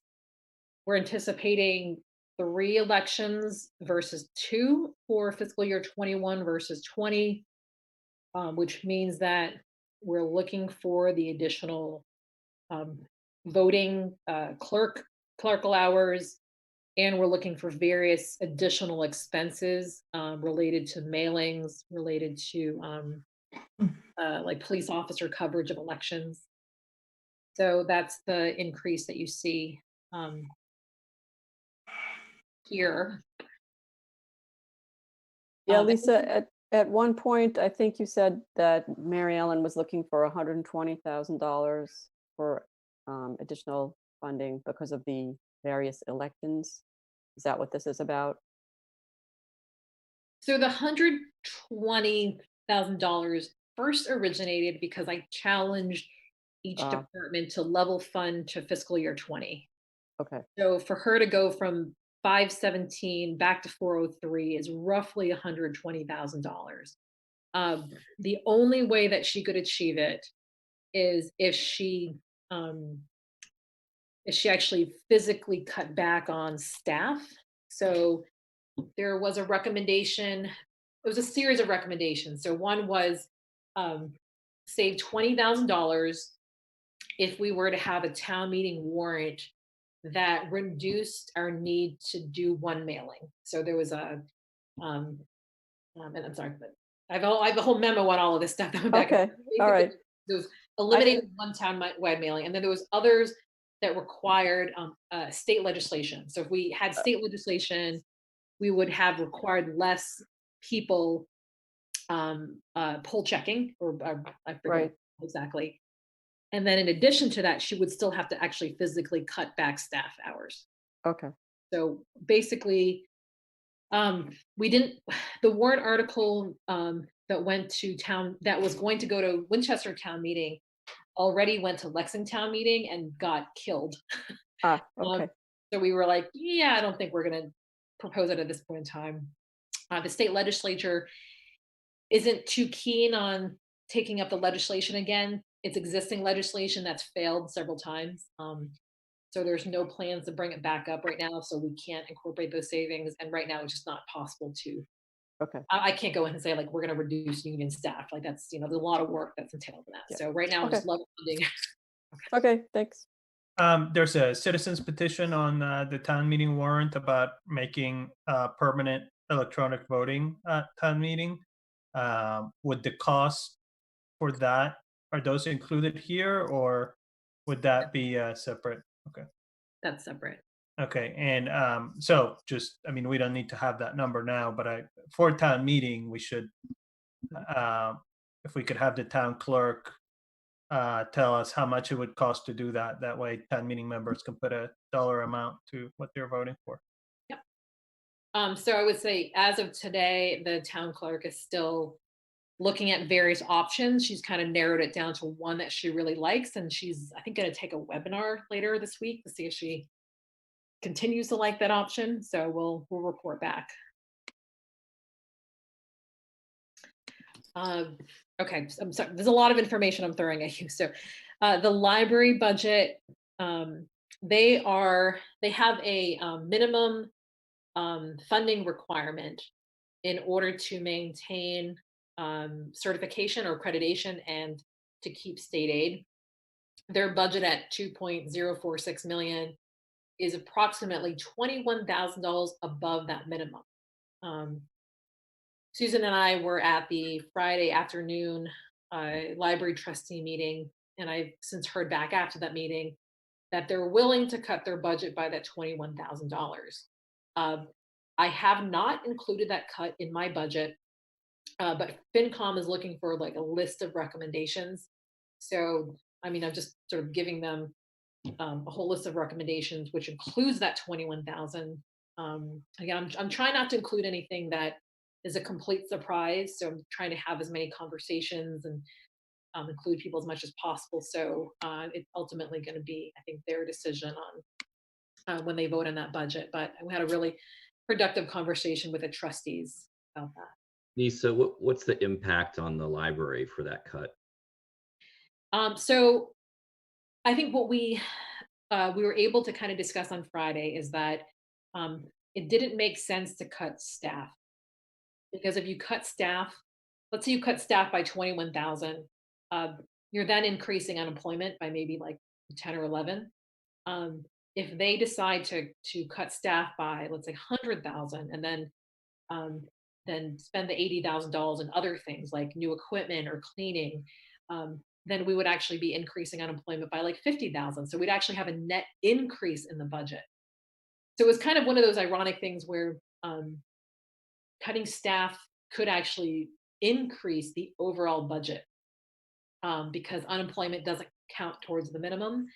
So I just wanted to make sort of that point clear. And the library was really working towards the, rethinking about the kinds of services that they would provide, what exactly the staff would be doing. So the discussion sort of led to there's probably $21,000 in expenses that could be cut. I do not have a detailed list of those expenses, but that was sort of generally where the conversation led to. Are there any COVID related expenses that the library is experiencing? So they will, but right now they aren't. So they will need increased cleaning. They will probably need more PPE. If they do curbside pickup, then sort of that's one thing. But when they start to let people in, I'm trying to summarize a very. We have a lot of library personnel that are very, very good at their jobs and understand their needs. So there's a portion of their budget that I think is for like equipment upgrades. So it was like to I think, improve the kinds of computers they have, and I think to install like things like safety software. So they're rethinking that portion of the budget and said, instead of like buying new computers, they're going to have to buy the stuff that protects the computers. So they're looking at like, I don't know if there's like cleanable or disposable like things that you can put over the keyboard, or like some barrier you can put like between you and the monitor, or so I don't know what it is, but there's some sort of conversation about that, about they were researching using that particular pot of money that they would normally upgrade their computers with to say, we're going to use it towards protecting the computers and protecting the users. Okay. I was just asking just because of the, the reimbursement that, it, in the greater scheme of things, I 21,000 seems like it's not a huge amount. So I didn't want it to be so impactful to them. And maybe there was a chance at reimbursement if some of those expenses were plausibly connected to the COVID response, but that's fine. I mean, we can see. How and if they are, we plan on asking for reimbursement. Yep. So yeah. So let me just finish sort of the general government. The Board of Health, Jen and I had talked about adding an inspectional service hours, because right now it's Jen Murphy, the Board of Health Director, it's the public health nurse, and it's a clerk. And all the other positions in terms of like food inspection or geese control, insect control, all of that is outsourced. So it's really just the three of them. So you've got the clerk in the office, you have the public health nurse, and you have Jen. And we actually were looking at these increased inspectional hours because she was spending a lot of her time doing inspections. And we really wanted her focusing, Jen and I talked about just doing more significant policy making, having her be more active in like this, like whatever the sustainability director is doing in different projects, and being much, much more proactive because of climate change. And this was before COVID-19. So since then, we have found that our Board of Health staff is just extremely busy. I mean, we talk 7 days a week, we talk in the middle of the night, we talk early in the morning. So the staff is working around the clock on a crisis. So it's great to have these inspectional service hours that, you know, if they need them, they need them. They don't, they don't. But it's good to have them there, because if we do need our public health nurse and our Board of Health director focused on an emergency, and, you know, the emergency that Jen and I were talking about, her needing to spend a lot of time with, was actually related to, there's so much, was it Triple E? What were we dealing with a year ago in the fall when we were, I do remember some Triple E and Triple E, and there was yeah, mosquitoes. a Yeah. couple other, so anyways, there's all these sort of like insect related pandemic things that were potentially causing significant public health issues. And we were actually talking about being more proactive on that. Obviously, we didn't imagine COVID-19. But again, I mean, they're spending, you know, all of their time on a crisis. It's good to have money in the bank to, you know, bring somebody on board if we were still doing, you know, other inspections. And there's a very broad purview of the Board of Health. So hopefully everybody's supportive of these hours. I know the FinCom voted in favor of it, and I've kept this in our budget. Yeah, I think during a pandemic, the one department you can definitely justify increasing would be the Board of Health. So yes. Yeah, I agree.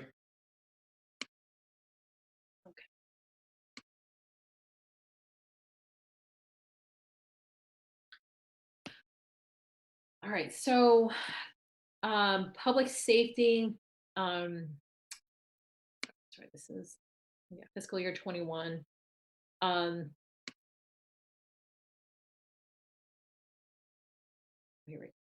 so police.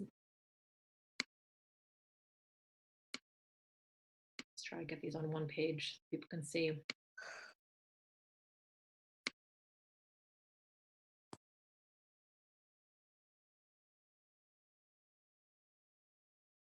Okay, so police and fire.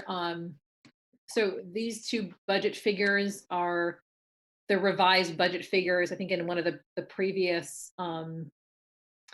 iterations, I moved the unallocated wages back, or not back, I moved them into these line items. So they fully incorporated the MOUs. And then from there, I've been looking to change the figures. So in this iteration of the budget, I do have the fire department fully funded.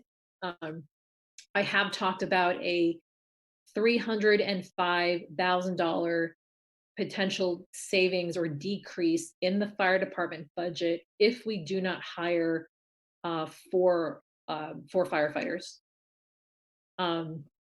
So that's sort of on the list of proposals that I can make to FinCom if they were looking to look for a certain amount of cuts. So about, you know, $76,000 per firefighter. The police department, this is based on, and this number has changed since you last saw it. I originally had $150,000 decrease in the last budget, and that was based on delaying the hiring of 2 police officers and half a dispatcher. So about $60,000 each for a police officer and $30,000 for a half-time dispatcher. This iteration of the budget has $30,000 for the dispatcher, so not hire that half-time dispatcher, and it has a half a year savings for 1 police officer. So since my last budget, I found out that we are going to have 1 retirement at the end of the year.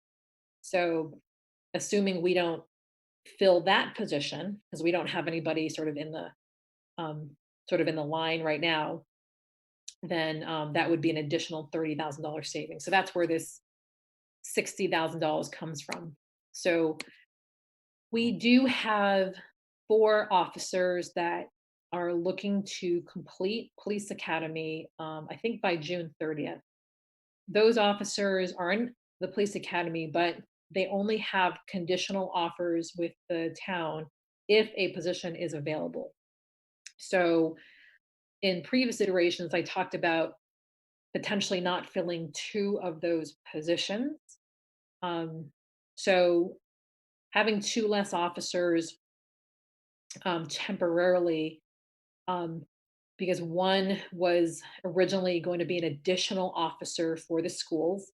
So there was sort of a question about whether, we could delay having an additional school resource officer because the schools are sort of closed indefinitely. And then whether we could have one less officer and one less half-time dispatcher, because the call volume is down significantly. I'm not saying it's not going to go back up at some point in time, but it does make sense to potentially tie staffing to call volume. And I should say, with the fire department, the reason why the number 4 in terms of not filling 4 positions is it's 1 per shift, 1 per each of the 4 shifts. So sort of having 1 less for each shift. So that's sort of the reasoning behind those potential cuts. Lisa, we're increasing police by 12.89% and fire by 18.65%. And does that include hiring or not hiring the police and fire that we anticipated? So these 2 numbers include fully funding the police and fire departments as we stated in the override. So with all of the new positions, so it's keeping the grant funded firefighters, though we won't actually see a decrease. Theoretically, we're not seeing a decrease until the next year. And it includes the multiple new police officers and the 1.5 dispatchers that we wanted. So just to get into a little bit more nuance, so we did say in the override that we were going to keep the K9 position. That's about, I'm trying to think exactly, I think it's like an $8,000 or $10,000 stipend. We've actually retired the K9 dog. And as part of the negotiations with the police union, we kind of all felt that we haven't needed the K9, that there's a lot of other K9 units around us. We were also having trouble getting some of the other specialty positions filled. A lot of times when you're taking a specialty position, it might be an 8% increase, but what you're doing is you're actually foregoing a lot of ability to do details. So you might actually be seeing, 10, 20, 30, 40% reduction in income.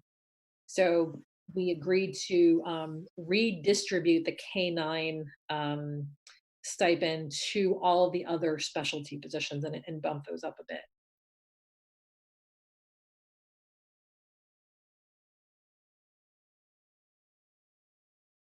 So the fire department, you mentioned does this include hiring 4 new firefighters, or does this mean we keep the 4 firefighters that are already hired via the FEMA grant? This means we keep. So there's no new people, there's no new positions that we're targeting. Okay, so the increase is really because we're taking over the funding versus what was being paid by the FEMA grant? So the FEMA grant is still funded in 21. So you're not seeing us take over. So the 18% increase doesn't include taking over the FEMA grant. It still has a FEMA grant incorporated in there. So This number would be a lot higher if we didn't have the FEMA grant. I thought the FEMA grant was like declining year over year. Is that not? It was. I want to say we're still. I'll have to look at the memo, but we're still getting. My understanding is we're still getting like over 100,000 this year for two. So if they're each like 75,000 and we're getting over 100,000, I think pretty much most of it is being funded. It's also, So yeah, so this fire department budget is level service, and it is what we promised during the override. Is that right? yes. Then, okay. So I do want to qualify, it's budgeted at level service, but we have vacancies. So Right. we've had up to 9 vacancies. We've had trouble filling them, and we have, a bunch more that are taking the civil service exam. And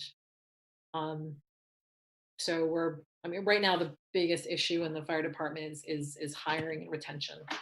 Well, so hopefully with the new contract, a lot of those issues are resolved, and long term it ends up costing us less because we don't have to be constantly replacing people who leave for other towns that pay more than we do with the new Yes. contract. So.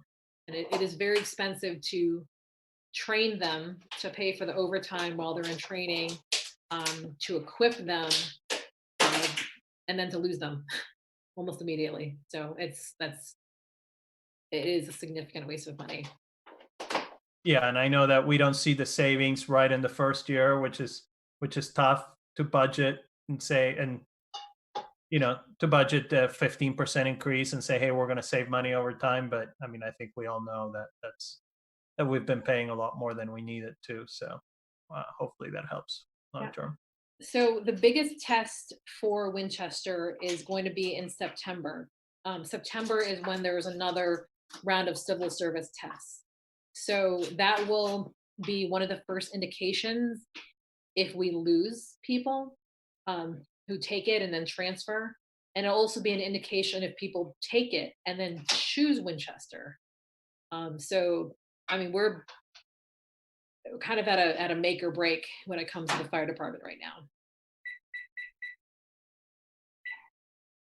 But we've lost people over the years for different reasons, right? It's not just, salary and just talking fire. I mean, some go to Cambridge or Chelsea or Lowell or, bigger departments, more active departments.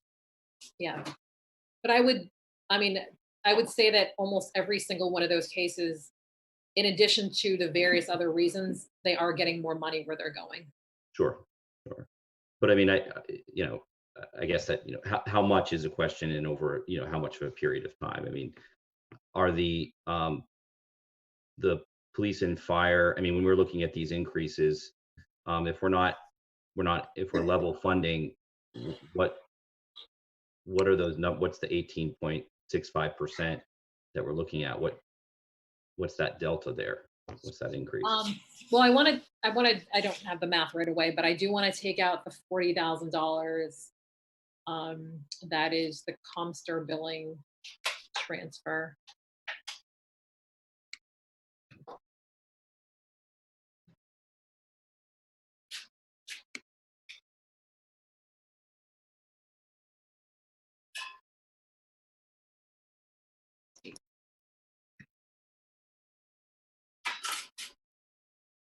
So Lisa, are we losing?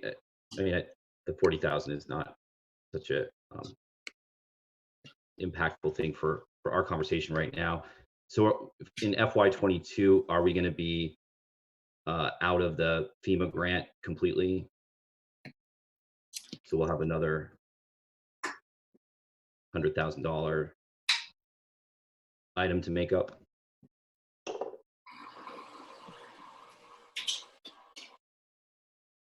So bear with me.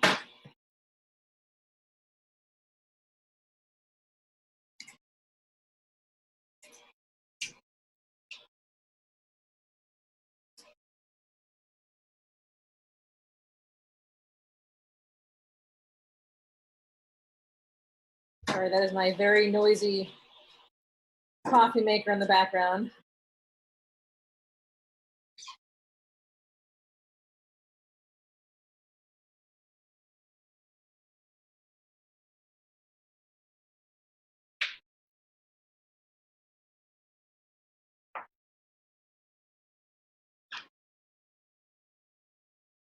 Okay, somewhere in my emails is an email from Chief Tustin outlining outlining the years. So I was hoping I could find it quickly, but I have a million emails from Chief Tustin because he's our chief emergency officer. And when I write in Chief Tustin and MEMA, a lot of things come up. Let me see. So it looks like in the FY22 There we go. column, there's a 2.4% increase over FY21 in the inputs assumption Okay, tab. so Chief, thank you for watching live. He just texted me. Fiscal year. Like, did I tell you that we're all working like around the clock? I think he's on the call, actually. I don't want to put him on the spot, but Fiscal year 21. Okay, fiscal year 21. There's a it's a 25.75 share. Chief, you're on a call. Can you interpret this? Is it the town pays 75% or the town pays 25%? I can't. So I don't know if you can hear me. In FY20 and FY21, or what we refer to more accurately as performance years 1 and 2, the cost to the town is 25% and the federal government pays 75%. In performance year number 3, and the reason I say performance years is because they overlap fiscal years. In performance year number 3, the town picks up 65% and the federal government picks up 35%. It's a 3-year grant, and for performance period runs February through February. So we're currently right now into performance year number 2. So does the budget then include the 25% that we would pay for the first 8 months of the fiscal year, and then the 65% we would pay for the last 4 months of the fiscal year?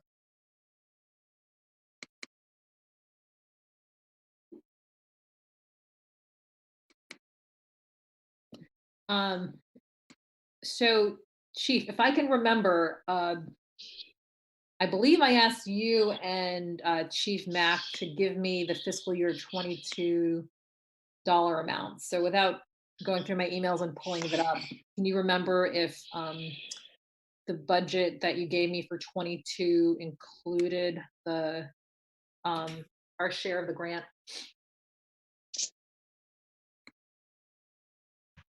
All right, so I think what I ended up doing for FY22, just to make sure that we had funds to cover in the event that we lost the grant, I believe I funded FY22 at the town paying 100% rather than 65%. As long as we maintain our staffing, we're not in danger of losing the grant. So, we could, for FY22, I'd have to look. I don't have that spreadsheet in front of me. I'm not in the office, doing this remotely as well. But I believe, just to be on the safe side, I included the extra 35% that the federal government would be paying in the event that we lost staffing. Okay. So I'm putting down my list we'll double check the fiscal year 22 public safety numbers. Also, for FY21, do we have the number? Does it cover that we're paying 25% for the first 8 months of the fiscal year, and then we're paying 65% for the last 4 months of the fiscal year?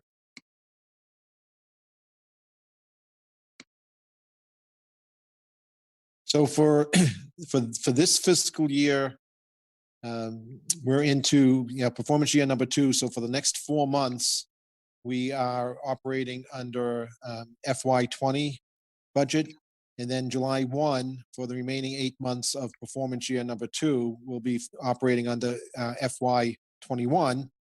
And then yes, when we get into the last performance year, it'll be approximately 4 months under FY21, and then we get into FY22 for the remainder, if I did my math correctly off the top of my head. But yes, there is an overlap. Okay, thanks.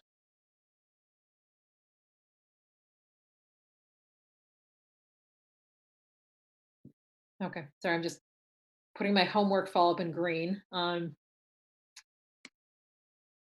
Okay, DPW.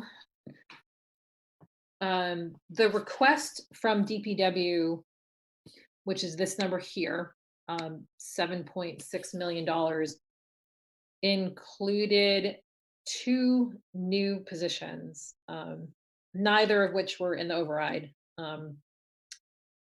One was a building maintenance position, and I actually can't remember what the other one was. But in my allowed expenses here, 7.5, I did say, yes, let's propose the full-time building maintenance position. This $7.4 million represents taking out that full-time building maintenance person, around $60,000, and taking out $70,000 in reduced field expenses. FinCom already voted to take out that $70,000 in field expenses. In addition to these 2 things that I took out, I will still put as a list of things that FinCom can look at is an additional $120,000 in DPW. That significantly scales back a lot of their budgets for like expenses. So, funding they have available to make fixes. So again, it's sort of being offered up, but not recommended as part of this budget.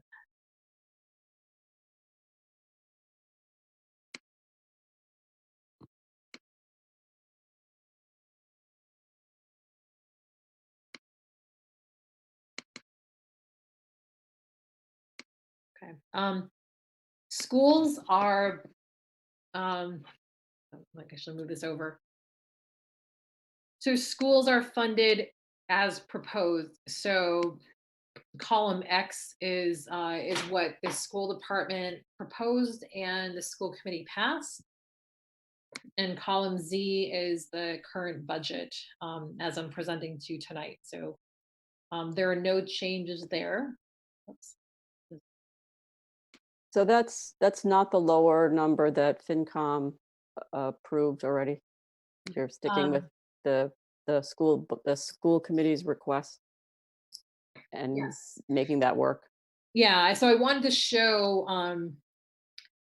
so FinCom, I think, made a lot of these cuts very proactively, sort of not knowing the bottom line.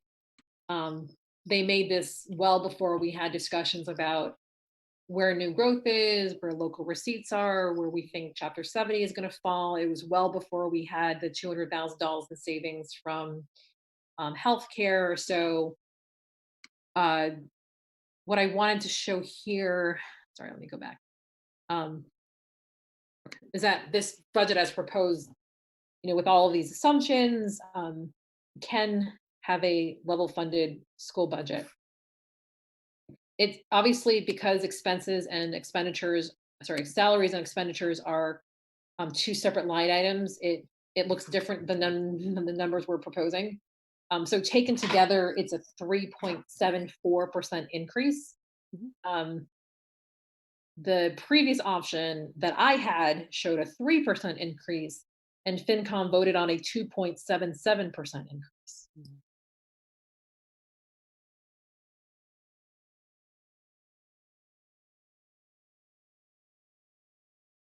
Okay. So you can make it work here with the what the school committee voted. Yes, I think in the direst scenarios, we had a blanket 20% reduction in state aid.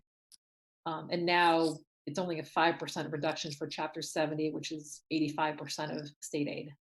And then level funded a couple other places, and then a 20% reduction for unrestricted. So, I mean, that's, a lot of money that we don't think is going to be cut from Chapter 70. So it makes sense that that go towards the schools. I mean, that's consistent with, how the state has done things historically. They will cut the unrestricted local aid more than they will cut Chapter 70. So I think that makes sense. That assumption makes sense to me.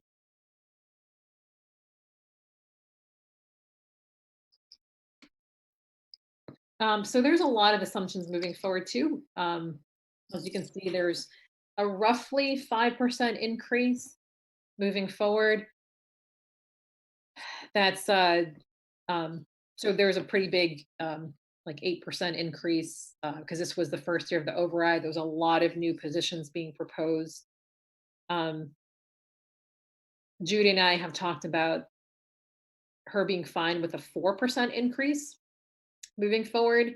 So if I change this number 5 to a 4, it lowers the school department budget by $500,000. So that's a pretty big variable. I'm gonna just keep it as conservative as I can and just put the 5 in there. If it's 4, great. There are some savings.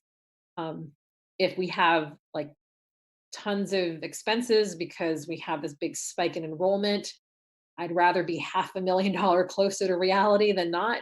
So that's sort of why I'm sort of split the difference and have the 5% for salaries in here.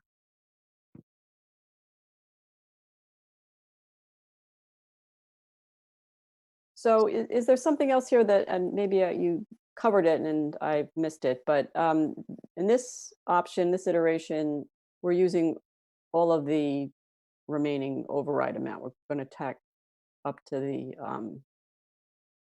the full amount of the override. Is that correct? And that creates additional revenue as well. Yes, 1.3. So that was, I think, in option 2 and 3. Okay. Although that's with $1 million subsidy of the water, sewer, and stormwater utility from the general fund. Right. So. Yeah. What is water and sewer? What are the assumptions here? That we pass the fee and rate increases? The town meeting goes for that, and we fund everything, or is there a subsidy from free cash or this budget? So there is a subsidy of $1 million. So I have to present you with a balanced budget. So my budget cannot assume any rate increases. Okay. So is the subsidy from free cash or from the tax levy? So right now it's from free cash. Ooh, okay. Yeah, so it's still an important discussion, right? So because down here, we have oh, what happened here?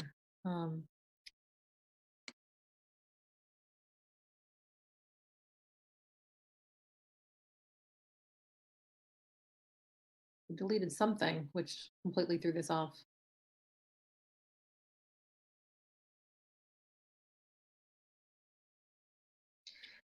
So obviously we're not using $18 million in free cash. So what did I throw off? Oh, there we go. This is special art.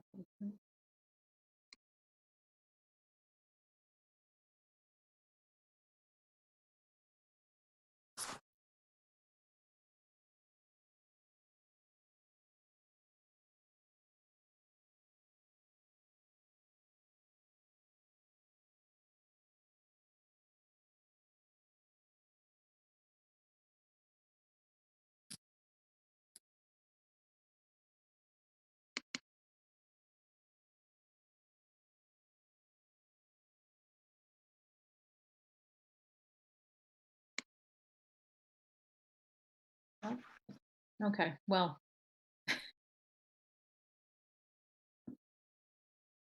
What happens when I touch this thing too much? So some number threw off completely, but it was balanced.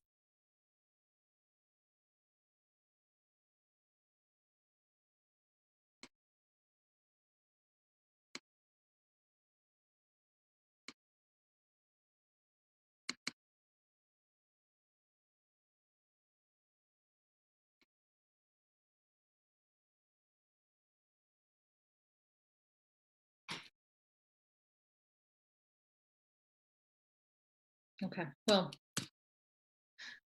I'll have to figure out what I accidentally did. But the bottom line is that this was balanced, and then in future years there's a continuous funding gap, and that funding gap has to be balanced some way. So if there weren't any significant cuts, then we would be using free cash. So the less we can use free cash for water and sewer now, the more we have it later to balance the budget.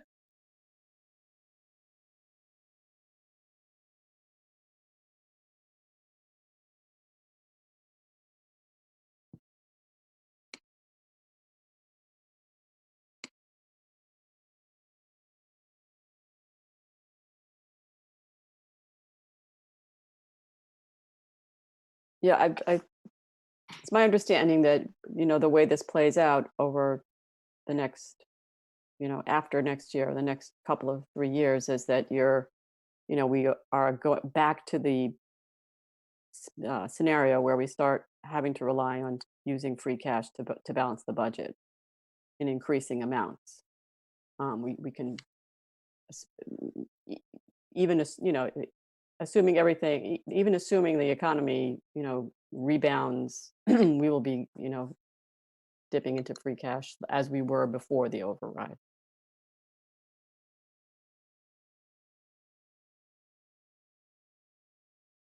Just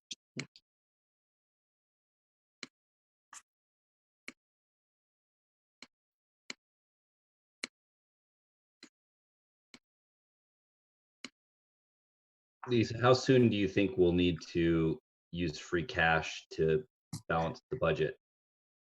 So hopefully you saw the new version I brought up, the one where I didn't start clicking on various line items. Do you see the new one that I brought up that says 0 at the bottom here? Mine is kind of messed up. Yeah, mine looks like a genie coming out of a lamp. Really? Oh, geez. Yeah, magic budget. And the interesting thing too about using a Mac at home is that I have everything in 2 versions. I have it in Pages in Word and Numbers and Excel. So I just pulled up my Excel version on the Mac, which looks completely fine to me, but apparently looks crazy to you. So it's pretty simple. So it's $134,830,000 balanced budget for fiscal year 21 based on all the assumptions, and I've gone over all of them, I think. Next year, fiscal year 22, there's $1 million gap. In fiscal year 23, there's a $2.7 million gap. And fiscal year 24, there's a $5 million gap. So that's $8.7 million. So we'd be roughly using half of our reserves by the end of fiscal year 24 if nothing significant changes. So again, highly variable. So the school department, like I said, every percentage point up and down is $500,000. So if they need to go half a percentage point up, then that's $1 million in 1 year. Sorry, that's $500,000 in 1 year, $1 million in the next year, $1.5 million in the following year. So that is that's $3 million, right? So if it's a percentage point down every year, then $8.7 million use of free cash through 24 reduces by 3 million. So it's 5.7. If it's a percentage point up, it increases. So I'm just using the school department as a variability. Health insurance, same thing. So we have a 4% overall increase this year. I'm putting a 6% increase for the next 3 years. That could go up and down. Each percentage point is hundreds of thousands of dollars either way. Same thing with staff. So I have 2% across the board sort of increase in COLAs. I've done 1.5% increase when things were not as dire. So I just put in a 2%. So I'm not assuming that will be at 2%. It's probably going to be less than that when I propose that. So that's a variability. And then going back up to revenues. So we've got a 10% reduction for new growth, and then I'm adding back 5% every year. So in this scenario, we're not even getting back to what I budgeted for this year until fiscal year 24. If we think that new growth is strong or going to recover, that's significant amount of money. Same thing with Chapter 70 and unrestricted government aid. That's hundreds of thousands of dollars, perhaps even up to $1 million in variability each year. Again, you take that over multiple years, that's millions of dollars. Same thing with local receipts. So, not to sort of put it look at a crystal ball, but the most optimistic position that we're in is that revenues remain strong, and that we don't see this huge explosion in the schools because we don't have a huge explosion in school population. So both of those variables combined means that we can have an override that lasts longer. And there's a whole bunch of other things that we can do. Let me give you an example. So the police department this year, because of openings that exist right now, and it's not anything to do with our fault. So we have these openings that the police academy was delayed. So these 4 officers that I talked about that are in police academy that hopefully will graduate by the end of June, they were supposed to graduate a long time ago. But because we haven't hired them, and because of a couple other savings in the police department and expenses, they're probably going to revert back around $400,000. So again, even though we have these budgeted amounts, it doesn't mean that we will use that full amount, right? And that's just one department. So again, a lot of variability.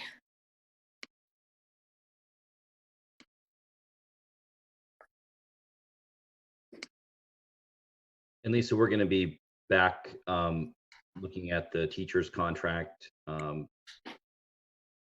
22 as well. Yes.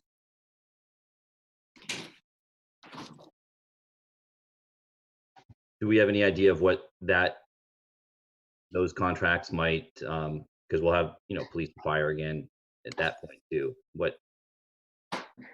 What those contracts might look like for those budget years?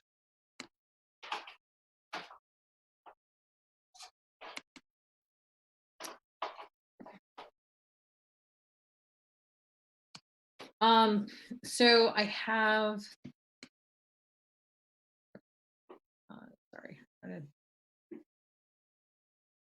Okay. All right.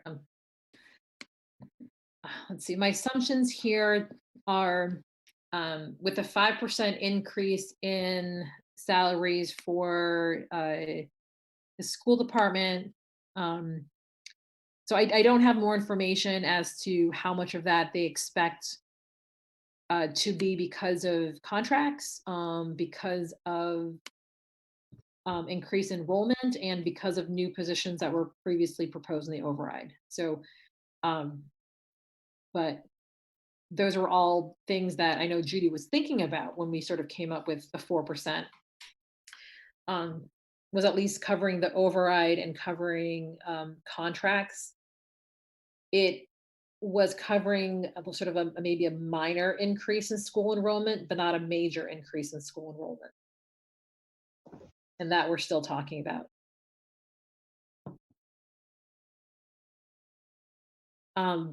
For staff, I have a 2.5% increase. I just put that across the board with a couple of variability depending on the different departments. The 2.5% does not include any potential increases in COLAs to non-union staff and clerical which I carried forward down here in unallocated wage, just so that we could see the growth of a carry forward plus an additional 2% per year. So traditionally those COLAs would be incorporated in these percentage increases. What's that 21%? I just can't see all the way over in the other column. In the what line are you on there? Sorry. So I'm just looking at double A, which Oh no, is, I was looking at the other axis, but the this here, row. Sorry. carry plus additional 2%. Yeah. Those is that line unallocated? Is that what that is? I just can't see the whole. Yes. Yeah, I okay. know. It says so carrying forward, right? So this 217 represents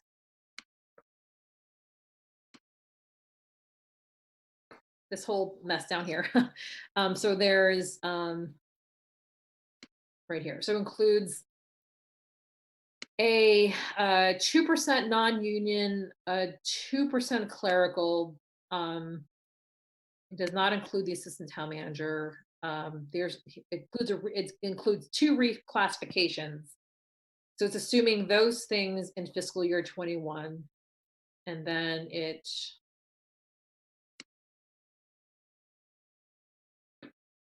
then carries that number forward. So if you're adding 217 here, obviously that number carries forward, and then you're adding an additional 2% on top of that.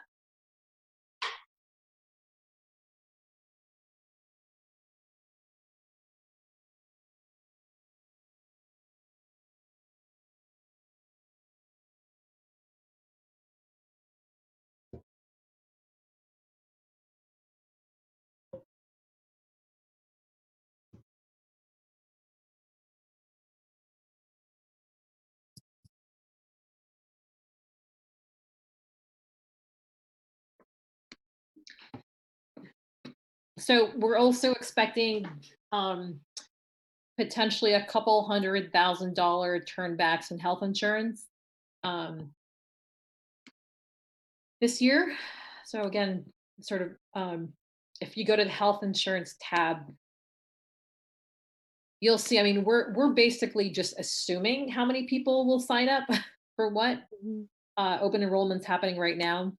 So we usually do is we sort of like, we look at the rates, we look at the previous health insurance, we kind of see how many new positions there are, and we kind of make a gander as to, well, we think that, given X amount of positions the school's hiring, we think that, this school number here is going to go up by X number of individual plans and X number of family plans, and we just sort of add that number.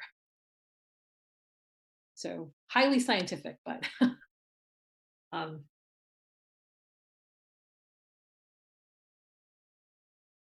so these are all promising signs. We're also like, I'll have more numbers on Friday, but we also just got a big chunk of money for our fourth quarter tax revenue. So is that coming in? Oops, I'm muted. So that's coming in the way it normally does. It hasn't taken a hit because of COVID. We're getting tax revenue. So we're behind. If everything was due on May 1st, then we would be getting more than we're getting now. Mm-hmm. But we're getting a pretty significant amount, given that May 1st is actually not a due date. So okay, it's better. I'll have more input on next Monday once, because a lot of the stuff that came in last Friday will hit our books this week, and I'll have a better indication this Friday. And the bulk of that's real estate tax revenue. Yeah, like the big mortgage companies. Yep. So we're getting one mortgage company. So we get about 25 million a quarter. We're getting one big lump sum from one mortgage company that's about $9 million. So let's say that mortgage company decided that they're going to wait till June 30th, right? that would have been a big variable, but getting that in is pretty good.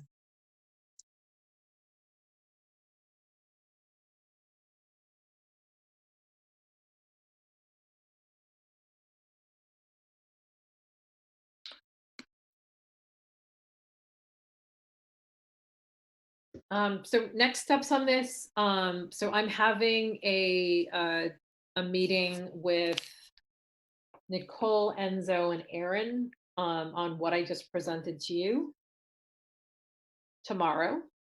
So I will get feedback from them. They might have some additional requests in terms of information they need. I have a couple of follow-up questions from all of you that I'll get back to you on. And then we'll guess have a more of a kumbaya session on Wednesday when we have our next budget advisory meeting. So we'll get sort of the full input from the various parties at that time.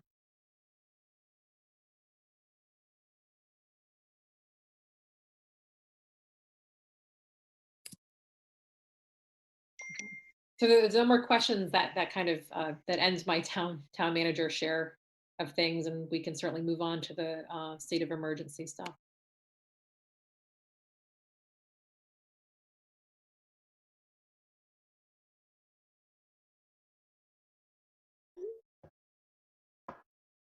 That sounds good to me. Yeah, thanks, Lisa. Thank you. Thanks for all your hard work, Lisa, with analyzing all the continually new data.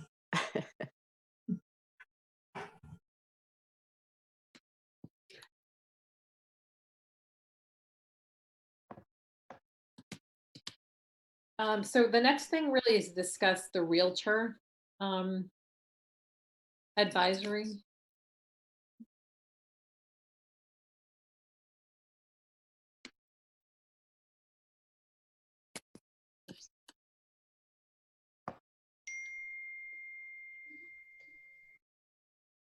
So I think the Board of Health had voted.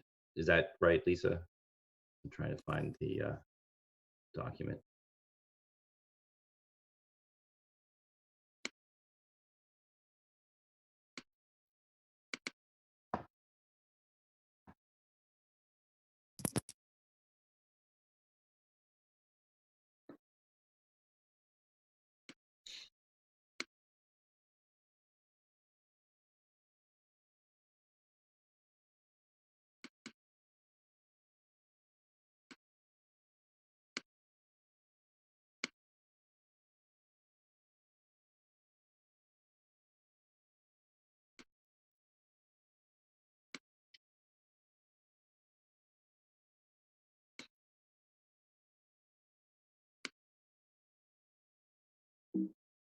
Oops. Okay. Did everybody see the order that I just shared? And this Yes. came out this afternoon, right? Yes. So emergency order of the Select Board and the Board of Health. So whereas on March 18th, the Winchester Board of Health issued a declaration of public health emergency. On March 23rd, the Select Board initiated a local state of emergency. Whereas the Select Board and the Board of Health have determined the additional need for public action.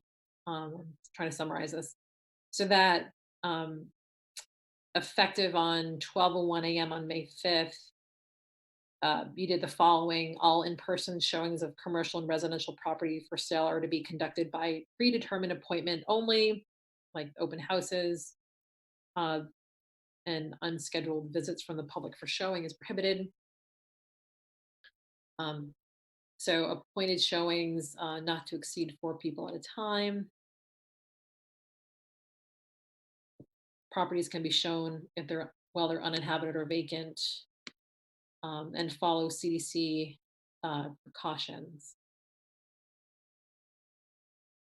Can we change the well inhabited to well inhabited by the property owner?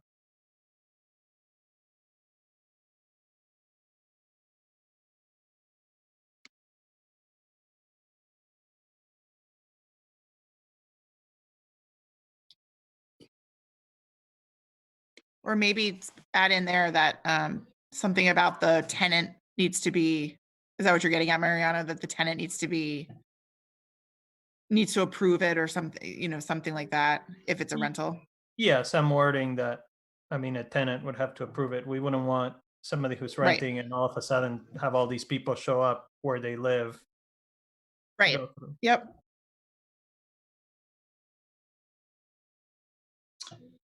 I think that's in leases too, anyway. But So I'm just underlining anything that I'm changing. So properties may be shown while inhabited. You want to put inhabited or vacant with permission by the property owner, or do you want to keep the by property owner in the inhabited part as well?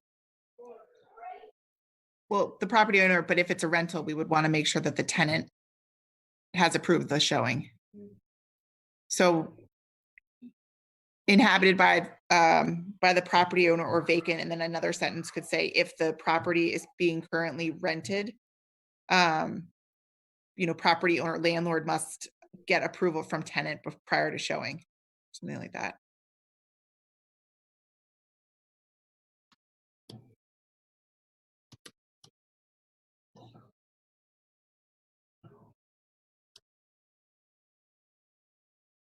I think that's pretty standard for leases anyway. Anyway, right? Yeah. It is. So I just didn't know if there'd want to be, it usually says with reasonable notice or something like that to the tenant, but I don't know if we want to give tenants, who are not owners, any additional authority to, I mean, I don't know that we really can do that, but I don't know what you would be able to do if you didn't want your apartment shown. You'd be kind of, you wouldn't really have legal rights. I mean, I think, if there's somebody who's a tenant who is a person, especially somebody who is at risk, and now they have no right to stop, and they've been socially isolating and everything to remain healthy, and now starting tomorrow they have no right to stop all these people from coming into their home and walking through it and potentially infecting them. I think that tenants have to approve in writing if the home is to be shown. And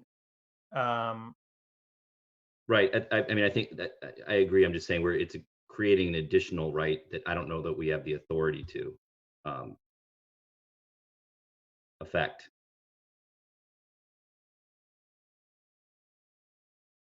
Most leases say reasonable notice, for landlord's entry into the property, but the ability for them to say no, which is pretty reasonable under the circumstances, I don't know if we have that right to provide for them.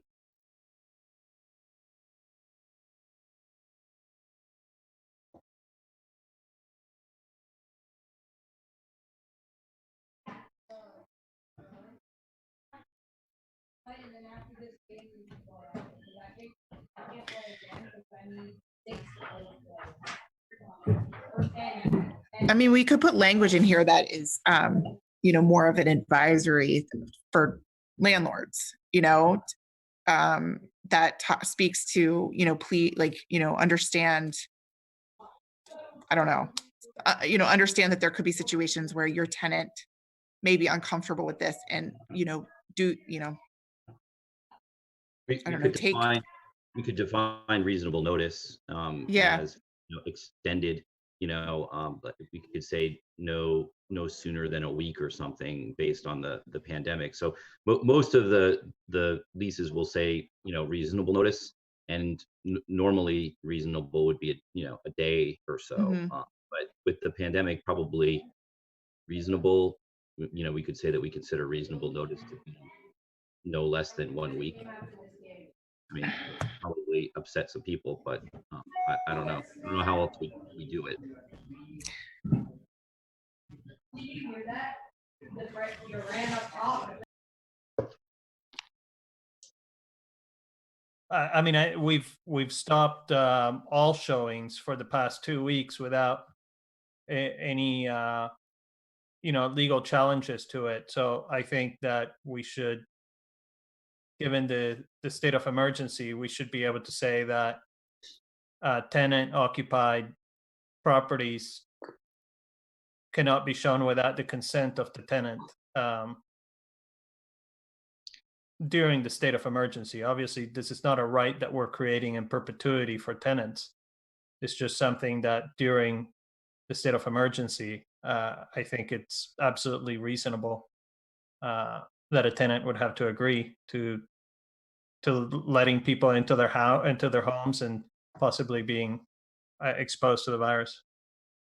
You could say something like without receipt of prior notice after the tenant is made aware of the proposed showing or something along those lines, so that it's clear that the tenant received reasonable notice and provided written consent. Yeah, I mean, if there's written consent, then absolutely. But just notice, I don't think it's enough to say to,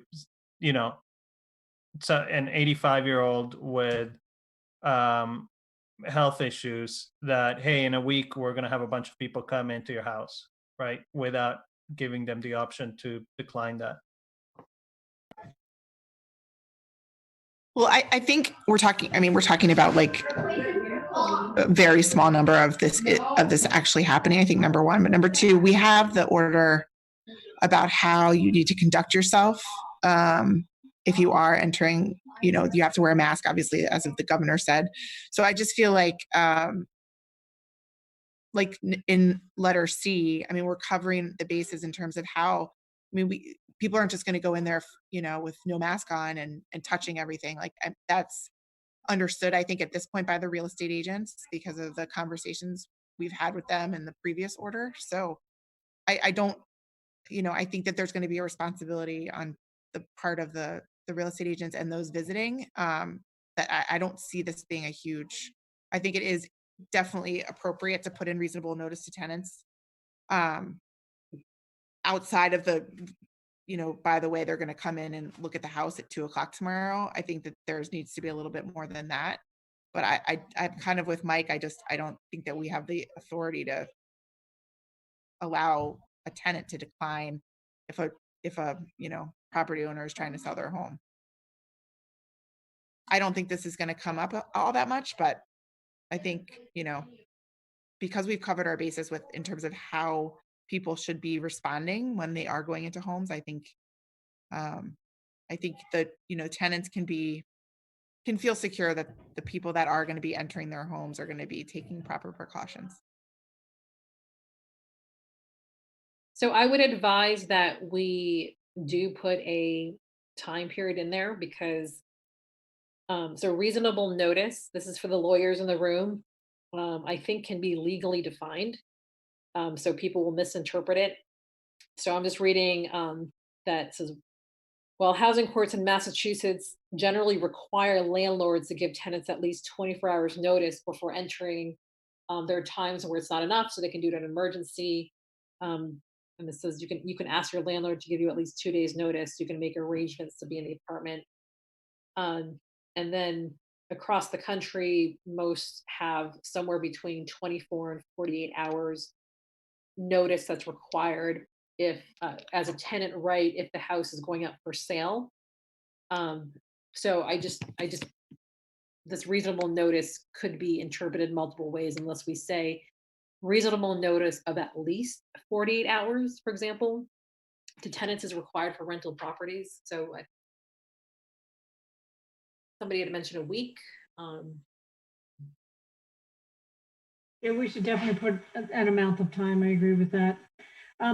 We're obviously not the only town across the state that's kind of wrestling with this. Have you, other than what you just read, which I'm assuming is sort of in normal times, have you run across whether or not other towns are imposing the requirement that tenants consent to showings if inhabiting property?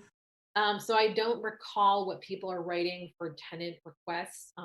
most of what we were reading recently was just stricter requirements, so not even allowing open houses.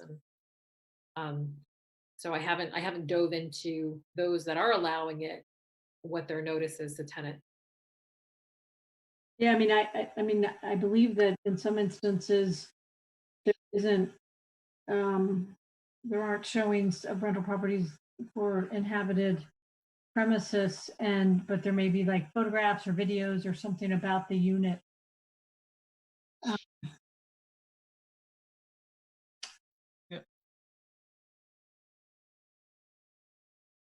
So we got a very thoughtful letter signed by, what, 50 or so realtors in town, with a number of things that they thought were appropriate. And I mean, this order is nowhere near the restrictions that the realtors themselves are willing to put on themselves. So I think we're missing the mark here. 4 people in a property at the time. The realtors in town think 2 is enough.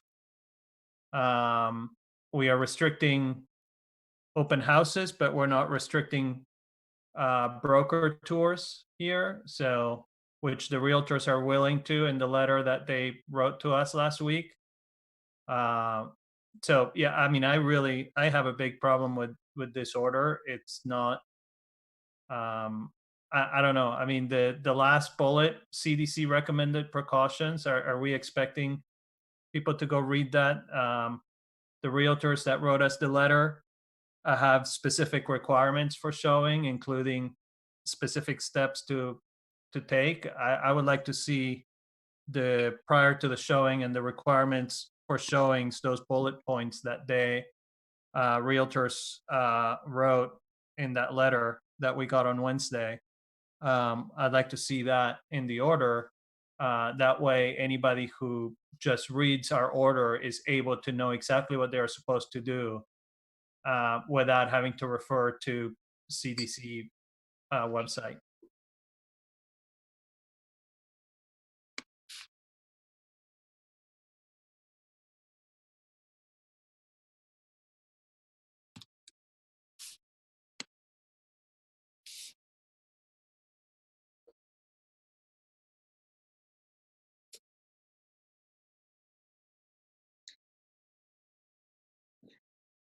Do we want to take another, well, I was going to say we can take another shot at this and have this for Thursday, except that we do have something that expires at midnight tonight. So it'll be very confusing if we don't do something now.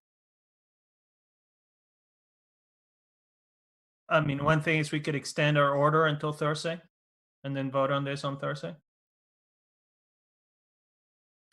So that some protections are in place, extended. And then maybe by Thursday, we could also get a sense of what some of the language from other towns. I mean, I would think that for some realtors, they would, if we agree with some approaches from other towns, they might appreciate the consistency.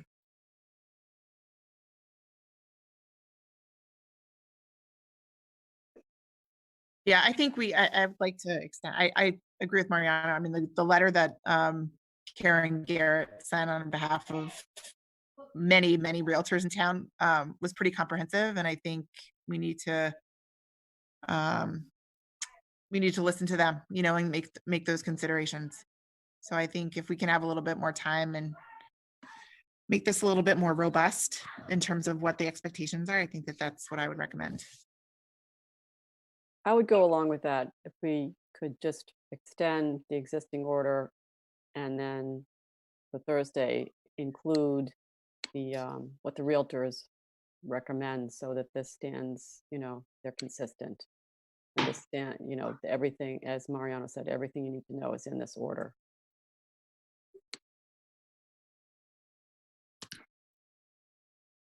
So, Mr. Chairman, I'd like to make a motion that we extend our existing order restricting the showing of real estate until Thursday, May 7th at midnight,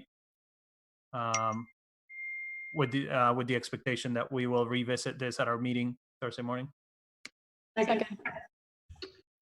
All in favor, I'll take a roll call vote. Mariano, Yes. Amy, Yes. Jackie, Yes. and Susan. Yes. And Lisa, if you could follow up with Jen Murphy. I mean, part of this is that we're working with the Board of Health. I think that their order actually has more functional value than ours does. So, you know, we just have to kind of be on the same page as we're moving forward. That, you know, they've been open to our suggestions as well. But I know that they've had a couple meetings on this already.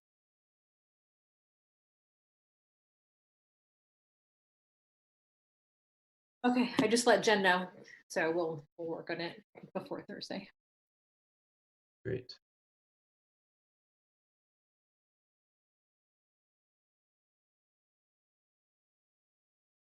Okay.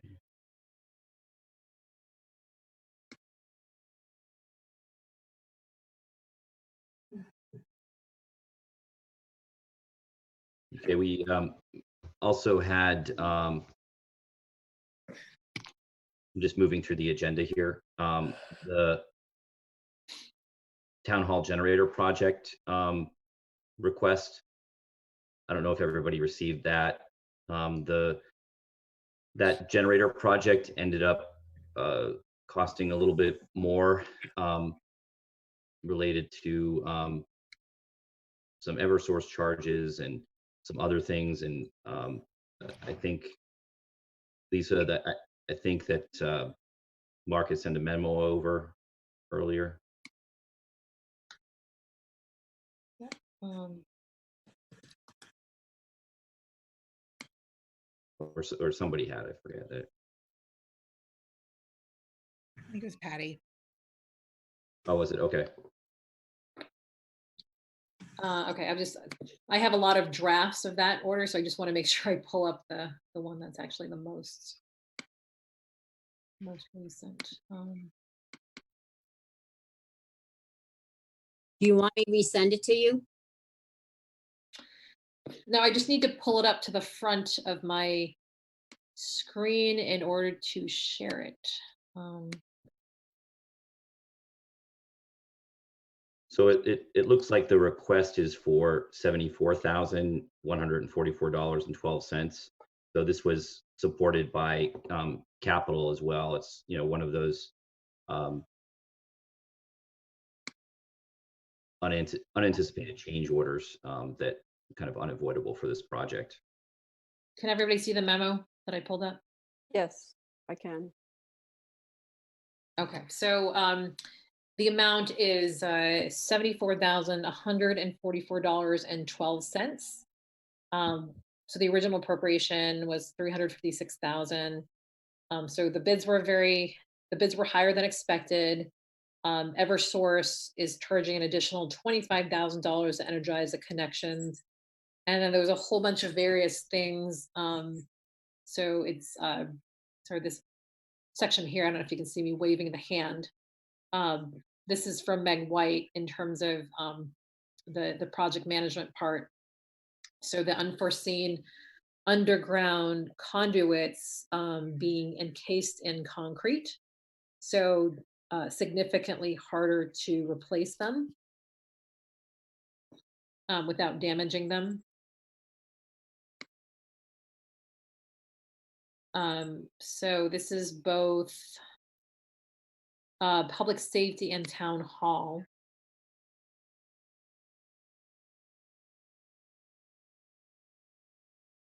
I'm trying to see where. Okay, so there's some distinguishing between town hall and. Okay, so it's not in this memo, but in a previous iteration, I did have the exact amount that was of the 74,000 that was going towards town hall and public safety. So I can look that up later if you wanted to consider them separately, but if you wanted to just do the whole thing, then Well, it's one big combined project, partly to save money and get everything done, you know, at the same time. So it seems to me we just transfer the entire amount. So this second page has the various accounts to make up for the 74,000. So I can't fit it all in one page, but these are the various accounts numbers. You can see the different line items. Some of the bigger ones, safety railings, DPW salt shed. I'm just going to scroll down. Funding that exists in our stabilization accounts and extra money in our energy budget.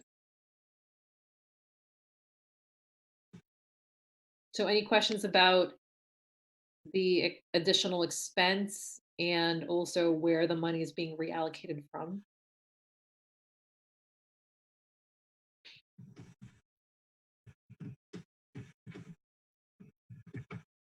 I mean, it seems fine to me, and I guess Capital already reviewed this and approved Yeah, it. this was reviewed at the Capitol meeting the other night, and it's frustrating in a way, but it's good to go back in on some of these other projects and see where we've had left some money on the table to apply to it. This project was a priority for Capital, so I think they just wanted to get it done.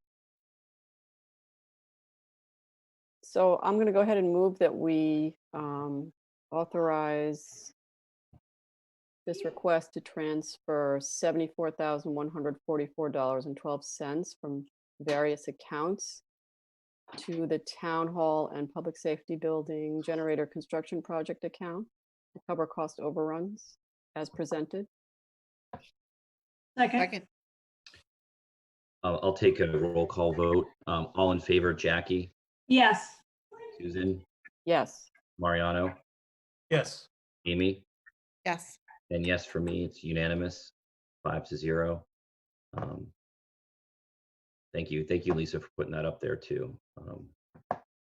So I do have two more warrant questions that I wanted to run by you. So there's two items that I had on the original draft that I'm trying to figure out if they don't really have a sponsor right now. They're kind of things that were initiated by myself. So one was funding for basically funding for TTAC. So not just traffic and transportation, but like, bikeways, pedestrian ways. So it'd be like a broad scope of things. So we don't really have a dedicated funding source for like the various things that go before TTAC. So I had originally thought about maybe $100,000 towards that. I do think it's important at some point in time. I don't know if it's Springtown meeting important, especially since I don't have any specific projects in mind. I'm sure we could come up with a whole bunch. I'm sure TTAC could, but was just wondering if this was something that you think should be probably a fall town meeting agenda item for us to do more research, and maybe select board and TTAC could actually sponsor it then, if it makes sense. Yeah, I think it makes sense, Lisa, for us maybe to wait to the fall. We do have a lot of traffic and safety projects that are going out to bid and will be done over the next year or so. A bunch of smaller projects, but I think we had funded TTAC. That maybe there was a town meeting article last year, the year before, for maybe 50 grand or something like that. I don't really remember, but I think part of the question that TTAC asked us, well, you set this up and now we don't have any money to do anything. So I think that's important to show that how much they value. It's actually the traffic and transportation related issues, when we surveyed the residents, were like their number one priority. So and TTAC has really been a huge value to our work anyway. I definitely agree with that. It's certainly part of the quality of life in Winchester and important safety. Okay, so the second item that I originally had on as a warrant article for free cash was about $125,000 for additional turnout gear for the fire department. So I don't know if Chief, if you want to pipe in, but turnout gear is the sort of the very traditional firefighter suit that you see when firefighters go fight fires. Chief, you might have more technical terms than me. So, but each firefighter only has one set of turnout gear, and when it gets contaminated, my understanding is there's, this is one of the reasons why we're trying to get additional washers and dryers is um, so there's the ability for them to wash these gear. I don't think the turnout gear can go in the traditional washer and dryers. I think that's more for sort of the regular like ambulance or EMT usage, and that's why we have that like really high capacity washer. That's more for the turnout gear, and then I don't know if you know then usually that then sort of air dries and it takes a really long time. So so part of the concept was it's like $2,500 to suit up a firefighter. Many other departments have additional, like a second set. Right now, I think there's some like, there's like a couple of extra sets, but obviously, they're sized individually per firefighter. So it was an ongoing discussion that was happening way before COVID-19, and now it's kind of put in an interesting spotlight. So it doesn't necessarily affect people who are like sort of wearing the EMT outfits and doing medical calls. Turnout gear is in much more rare circumstances when we're actually fighting fires. So let's say we're fighting a fire and there's sort of a risk of exposure, not just with the smoke and so on, but there's also, the additional consideration of, coronavirus and other, airborne issues and whether they should continue to have that turnout gear, or whether there should be a second pair. So that's kind of a ongoing question about whether that is something that's a sooner than later, whether we think 125 is reasonable. That's sort of a first wave to ask for that gear. So Chief, I know you might have been having more detailed conversations and you have your own experience with turnout gear and having to wait until the end of the shift to clean it. Can you add to the conversation? All right, so hopefully everyone can still hear me. So turnout gear, Lisa was correct. We wear it for structural firefighting. We also wear it for motor vehicle crashes, hazardous materials, incidences, almost everything that is pretty much non-medical. The standard is that they have to put on, the turnout gear. It consists of the coat, the pants, the boots, and the helmet.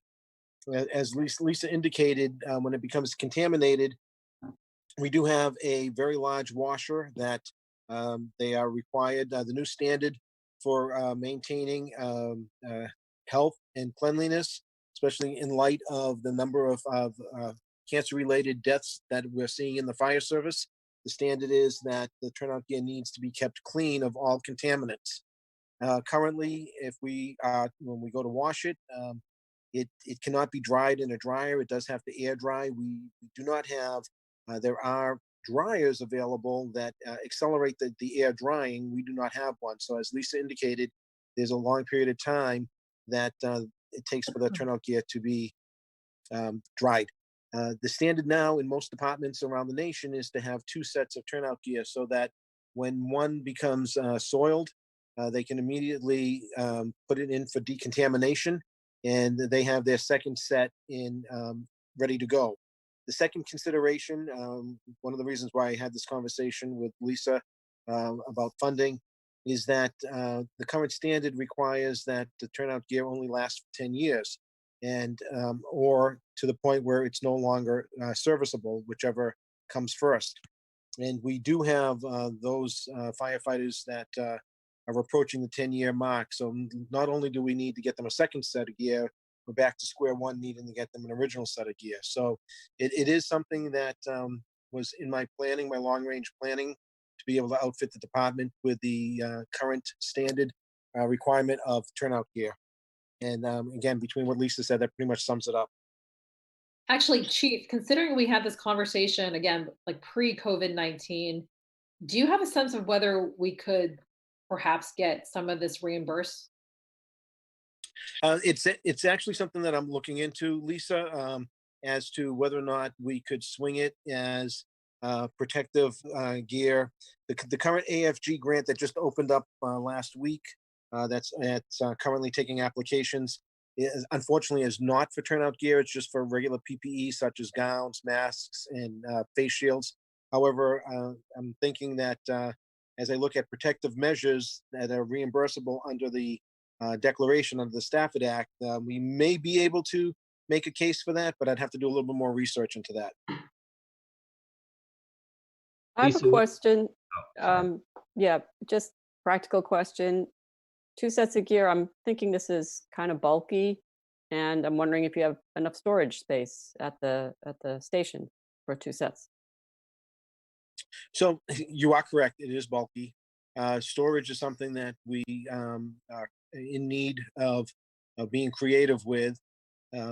One of the things that they do have personal lockers that, as long as the turnout gear is clean, we could certainly have them store it in. It's a matter that right now we don't have the the luxury to be able to constantly clean the one set that they have. So it ends up being in one large storage closet, which is really not ideal. So a clean second set could certainly go into their personal lockers. Okay. Thank you. Rick, seems like we've been waiting for this for a long time, and there's never really a good time, I guess to move a larger expenditure like this. But how many of those? I mean, it seems like it would make sense for us to get 2 sets of the turnout gear for some of those members who've exceeded their 10-year limit. I mean, how many are those? So it's actually coincidental that you're asking. I just started asking all the captains to survey and go through the gear again, and to get me the actual expiration dates and those that are in immediate need of service. Right now, I have about a half a dozen that are ready to expire and or are beyond the capability of being repaired. But as we speak, that's on the agenda for the captains. They've been given their marching orders to check all the gear and report back to me. So I don't have an exact number for you. You do make sense with, if we're going to purchase, given the limited amount of funds, that as we purchase the one set of gear, measure them up and get them 2 sets of gear. We do have to have them, as Lisa alluded to, although it's not a custom fit, it is close to it. Each individual firefighter is sized so that the gear is fitting them properly.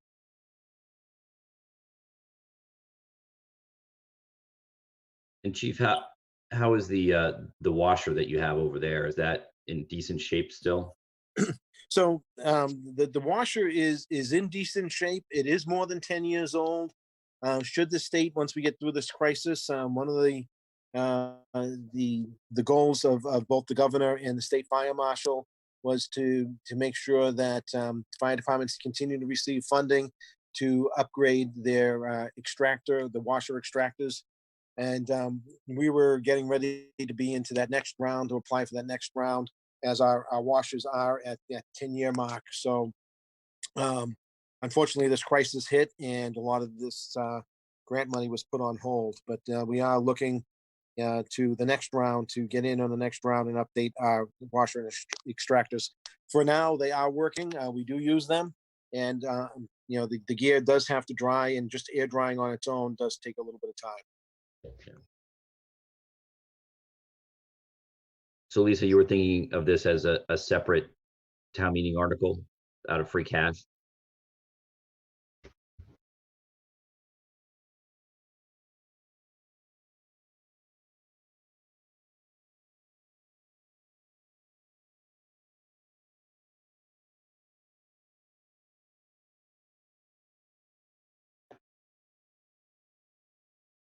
Mike, was that directed to town manager?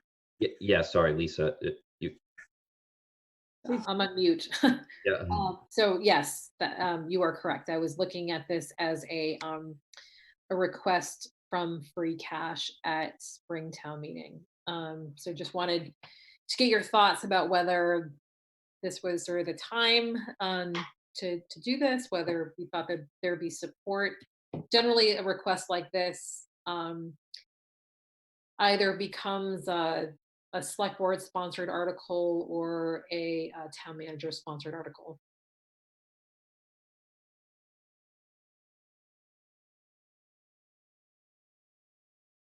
Any board comments on sponsoring this? It seems It sounds like a good like idea. there's, sorry.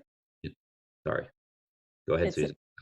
it sounds like there's a real need for this, and it's been deferred until now. So yeah, I'm supportive of doing this.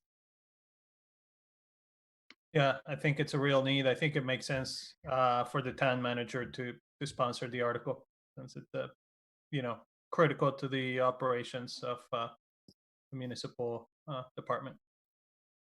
Do you think it would be better, Lisa, if the select board sponsored it, or I mean?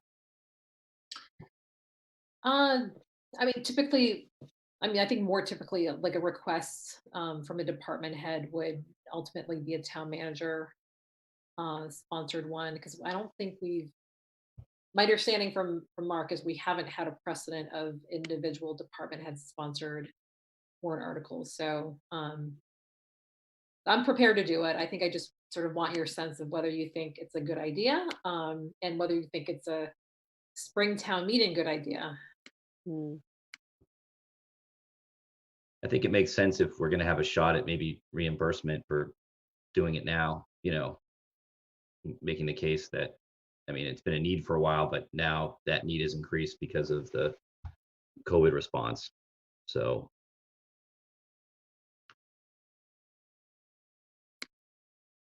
Okay.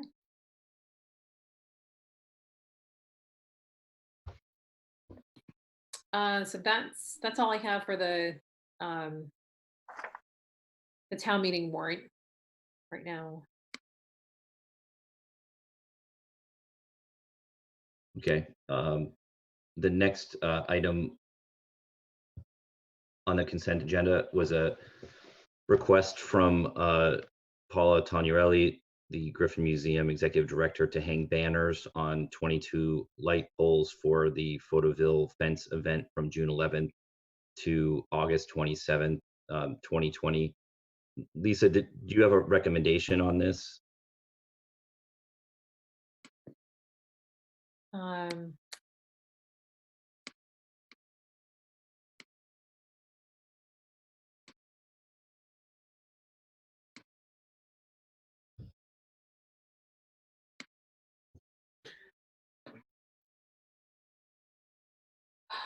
So this is better than how to put this way. So the previous fence project, as proposed, the fence projects as proposed previously were basically like giant photo blocks that were on the ground, which means that you could go in them, you could touch them. It would have been a pretty fantastic project, visually speaking. But now it poses a significant issue for people going into confined space in terms of entering the cube, touching them, and so on. So I think this is definitely a good move for safety reasons. But I just want, obviously it's a shame because it would have been a great project to see visually. And these will be on lamp poles, these Yeah. banners? Okay. Yeah. So out of touching, sneezing distance. Yeah. It still seems like it'll be, really cool. I don't know if there's any other issues that Jay had raised or anybody. No, frankly, the issues, we had a significant part of one of our department head meetings talking about the project when it was going to be on the ground from a public safety standpoint. Would it block? Would people hide in them? We were talking about the maintenance. The library was weighing in. So, I mean, we're talking about changing the route because of various construction projects. So it's one of those things where we actually did put in quite a bit of time thinking about it from a maintenance, visual, et cetera standpoint. Putting on light poles, I can't think of any issues that would create right now. Any comments from the board members?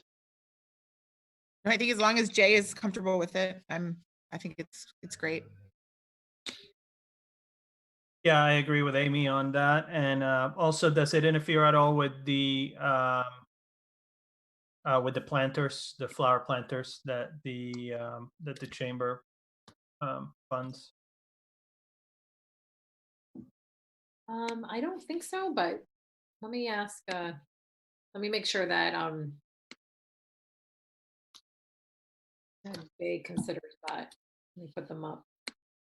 So, I mean, as long as those two things are figured out, then I think this is great. And, thank the Griffin Museum for, thinking out of the box to fix the, to come up with a display that will be safer.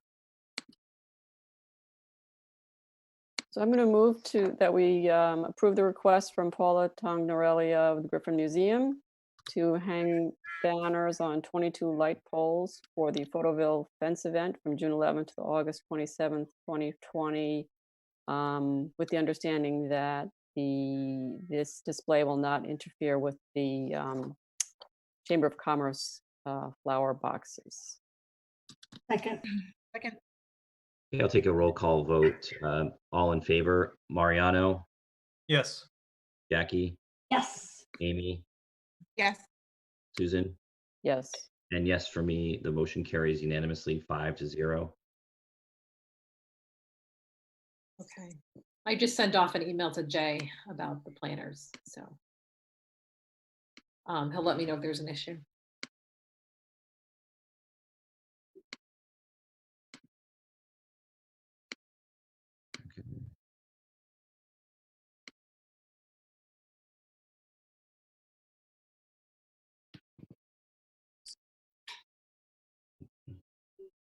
I think that we've covered. So the select board committee assignments were number 4. Oh, yeah. I was just making sure. I wasn't sure. Did we include those in the package? I think so. I think so. So Yep. they're on page 7 of the packet. So what I was going to suggest is we've been talking about having a separate working session to kind of set our agenda for the next year or so. And maybe seeing as next week is a off week for us, we would do that on that Thursday that we would otherwise be meeting as under the state of emergency heading, and kind of have a conversation about our priorities. And then maybe we can also talk about some of these committee assignments. There may be things that we prioritize that we haven't thought before, and maybe there are different committees that people want to jump on for whatever reason.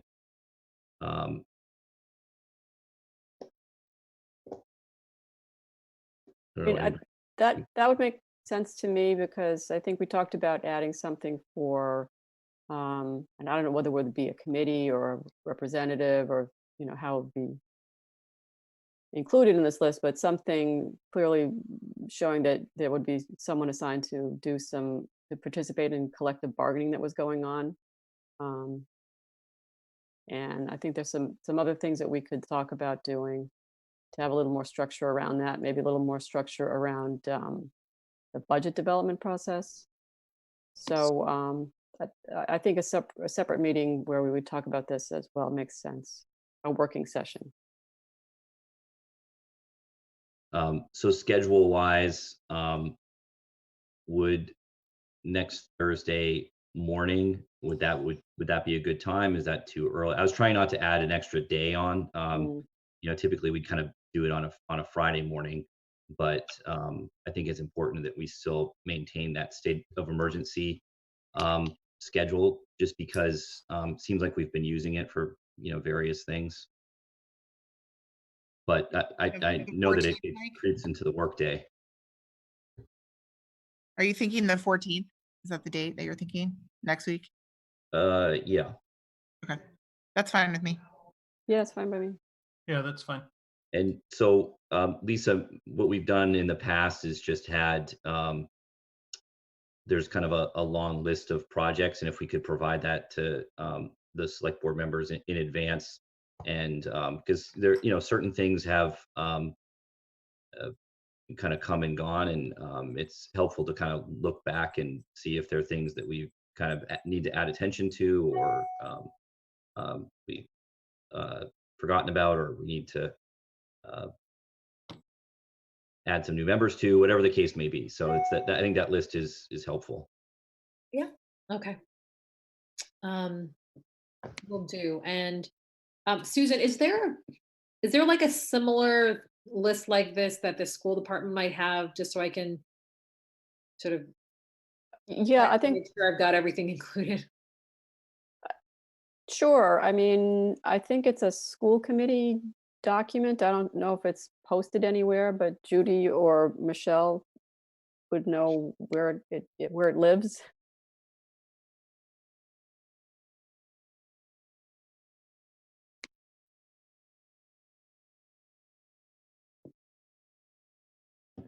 I don't see a lot of school stuff on here.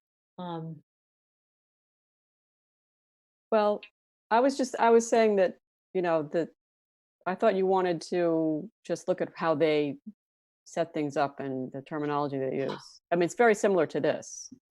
I don't know if it's useful to you or not. Yeah. I know think that they have the school committee has a little bit more lengthy process of kind of prioritizing their objectives, right? I mean, I don't know. Well, I mean, they take the time in August or September to have a sort of a goal setting or self-assessment kind of meeting, and they try to talk about, you know, district goals and the superintendent's goals, and you know, it's also a way to just orient any newly elected members. I think it would be worthwhile if we did that, but that's, you know, sort of in the future. I'm not talking about next week doing it that way. But the school committee does have a list of subcommittees and liaisons with other town boards that's very similar to this. So I was thinking, you know, this is fine. The school committee one, there's an item for, I think, for collective bargaining. And then each year, depending on what union's contract is expiring, you know, we would add, you know, the union, that unit, and somebody would step up to be the representative on that negotiating team.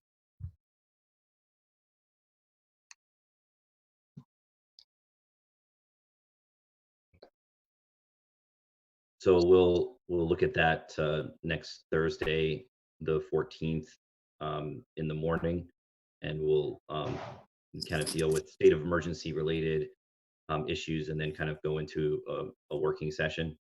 That sounds all right.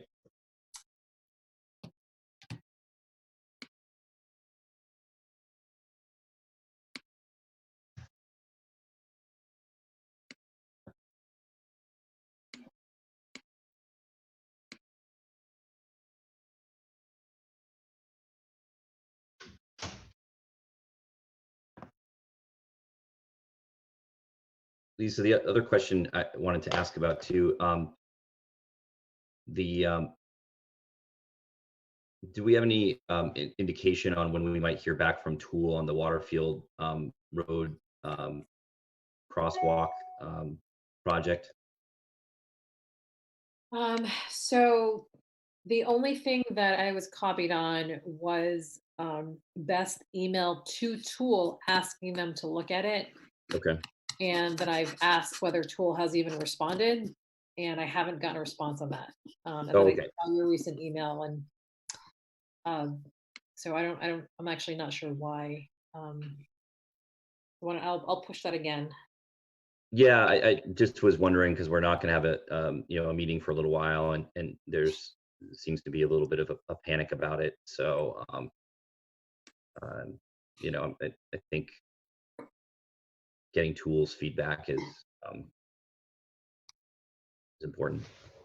I think that would be a good spot to make a raised crosswalk. Is that the consensus of the board that if possible, we should try to make it a raised crosswalk rather than just a curb cut and a crosswalk? Because I feel like a lot of crosswalks in town, cars don't really respect it. People just park right over them. So a raised crosswalk would be a very nice addition there, both for cyclists coming from the tri-community bike path or greenway, as well as students going to from the town center to or from the town center in McCall.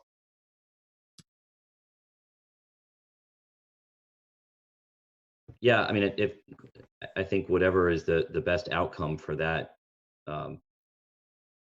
that location there.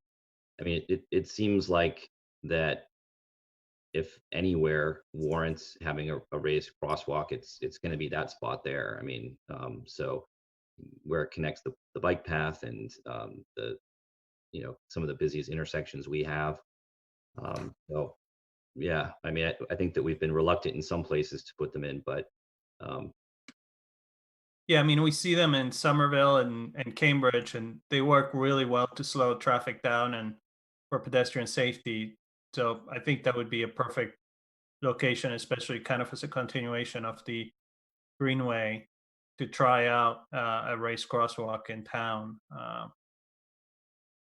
Yeah, personally, I would say raised crosswalks seem like a particularly good idea around schools because kids are not as tall as some adults. So obviously, kids are crossing there as well. But personally, I think it's a nice idea around all schools for that reason, because it just makes the visual much more obvious. So I agree with Mariano. I mean, I would agree too at a minute, but I'm getting concerned about adding even more costs. We just seem to find ways to add stuff and more needs to fund. And, I would totally support a raised crosswalk there, or at a minimum, at least the curb cuts so that the bikes can use that, can stay on the bikeway. That's been something that people have wanted to do for a long time. To have the bikeway run through downtown. So at a minimum, the curb cuts, a raised crosswalk would be great too. yeah, I guess that whatever is the best outcome, it's always hard for me without having a traffic engineer, give their opinion on whether those things work, because in certain locations, whether there would be visibility issues or anything else. So yeah, we'll maybe Lisa, if you want to follow up with Beth on kind of adding that component to it, if Tool hasn't. Was Beth going to take that request out of her professional services budget, or was that, how are we handling that? I think that we just kind of pushed it forward, but I assume that we'll have to pay Tool something. I'm trying to find her email. So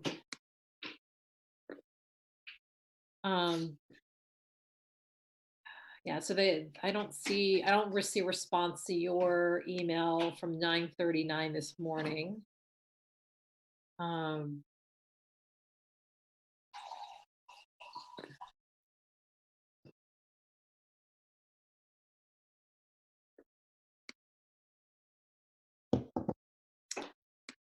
We have a significant appropriation both for the intersection and for the bridge there, right? So, and I believe that the intersection came in significantly below the budget that had been appropriated for it,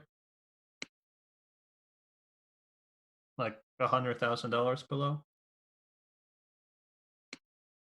Well, that's news. Usually the bids come in higher, so that's. I thought we were just sending that bid out now on the water, or maybe that's the bridge. We forget, but yeah, I mean, if there's any extra appropriated funds for it that can be used for this, I think the TTAC has been very much in favor of this and kind of asking, so that's why I brought it up again. But we'll see.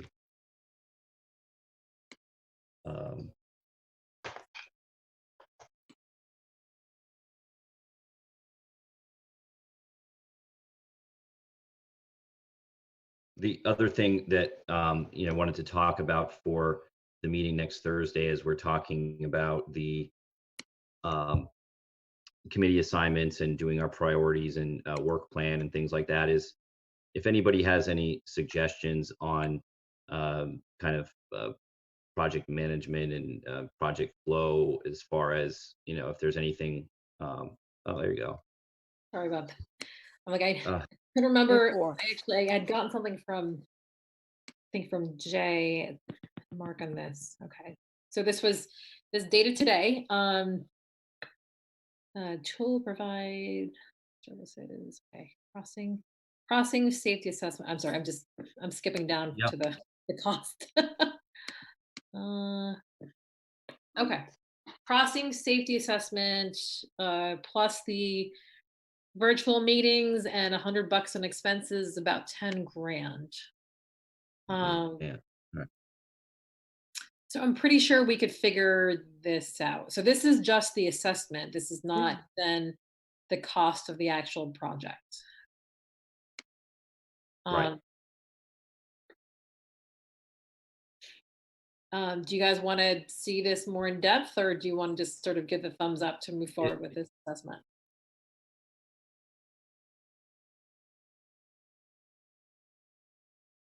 Well, I don't know what our options are. I mean, we would need some sort of recommendation from a traffic engineer to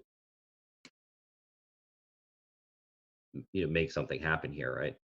Correct. Yeah. It seems like a lot. I mean, I don't think anybody on the town staff feel comfortable with. I mean, I think we all say this looks good in concept, so therefore we should do an assessment.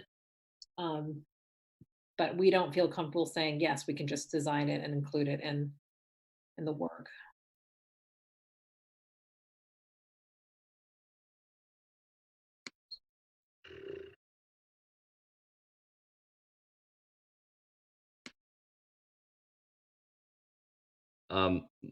Lisa, maybe we can pick this up on Thursday briefly and see if there are any other funds that we could kind of find on these projects to offset this $10,000 fee. I don't know.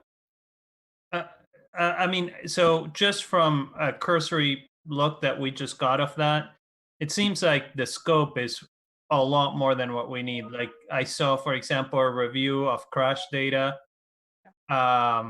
I mean, that would be to determine if we want a crosswalk there. I think there's consensus that we want a crosswalk there. I don't think we need to evaluate whether we want a crosswalk or not based on crash data. We have a bike path that terminates there that has nowhere for people to go. We have a connection to the other side. I think we can make the decision without looking at crash data, without looking at other traffic data, that we do want a crosswalk there. So I think the scope is way too big for what we're asking. And thus, I mean, I'm sure that given the scope, the $10,000 is reasonable. I'm just not sure that the scope is reasonable.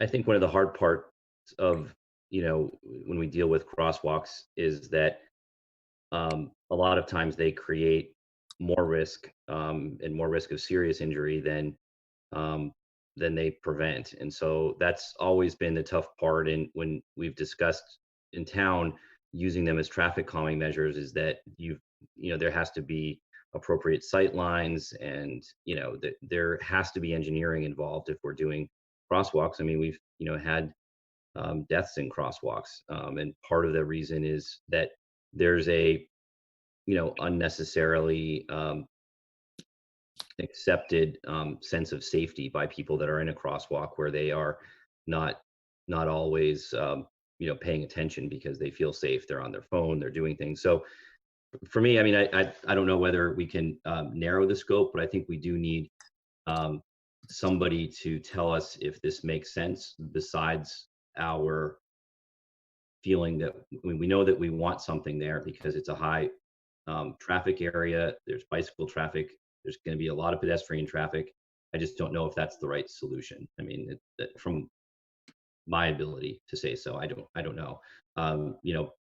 Our town engineer is not a traffic engineer, so if there's an ability to pull back on some of the costs.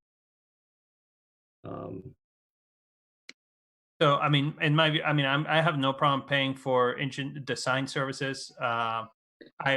But I don't think that a crash data study is necessary there, and it's not even relevant because right now cars are taking that turn going 30 miles an hour because of the radius. We're changing the radius, so any historical data is not going to be applicable to the final conditions of that site. So in my view, I'm fine with paying for the engineering to design a raised crosswalk for that location, but to be looking for the scope to include historical data of that site doesn't make sense because we're completely changing that site. But I mean, in the end, I think we know we want a crosswalk there, and we should pay to design it so that it's as safe as possible. Yeah, I'm in agreement with that. Is there, I mean, I would think that based on all the other tool reports that they've done over the years on this project, that there's some data that we can pull from those as well. I'm not a biker, but I don't know, are raised crosswalks preferable to bikers? They seem to me to be like more of a danger than for a biker.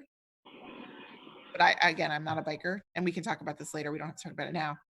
Clearly that's something but I think I agree. I don't want to spend $10,000 on whether or not we need one. I think if that seems to be what the people that use the Greenway are saying, that they really feel strongly about that. And I think from a safety perspective, it makes sense.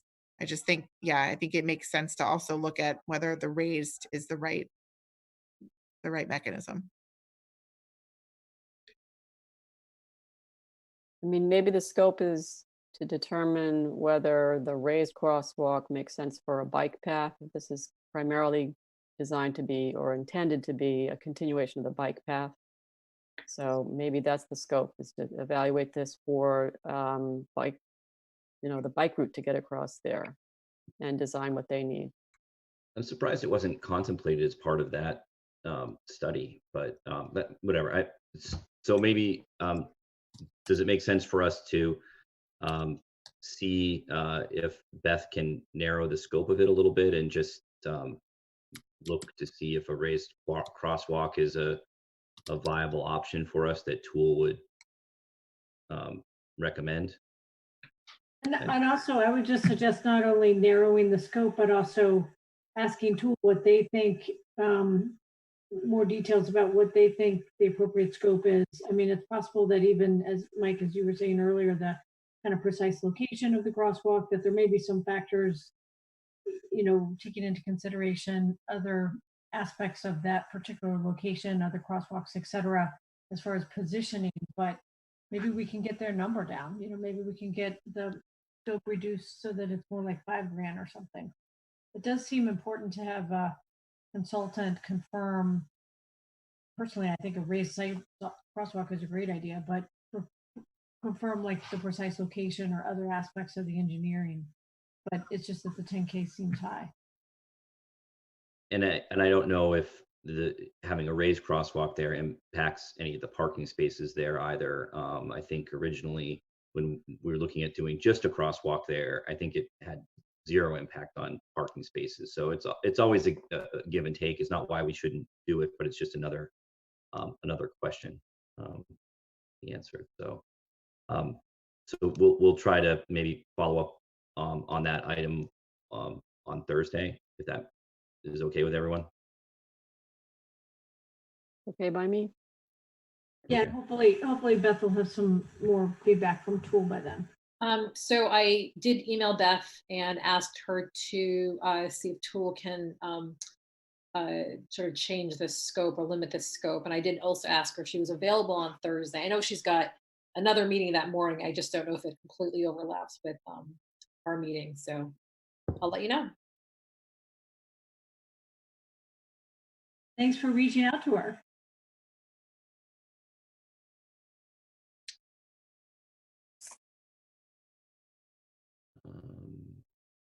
So we still have an executive session. Yeah. Oh, right. I'm sorry. I know. Yep. It always seems like a good idea to put those at the end of the meeting until it's 10 o'clock.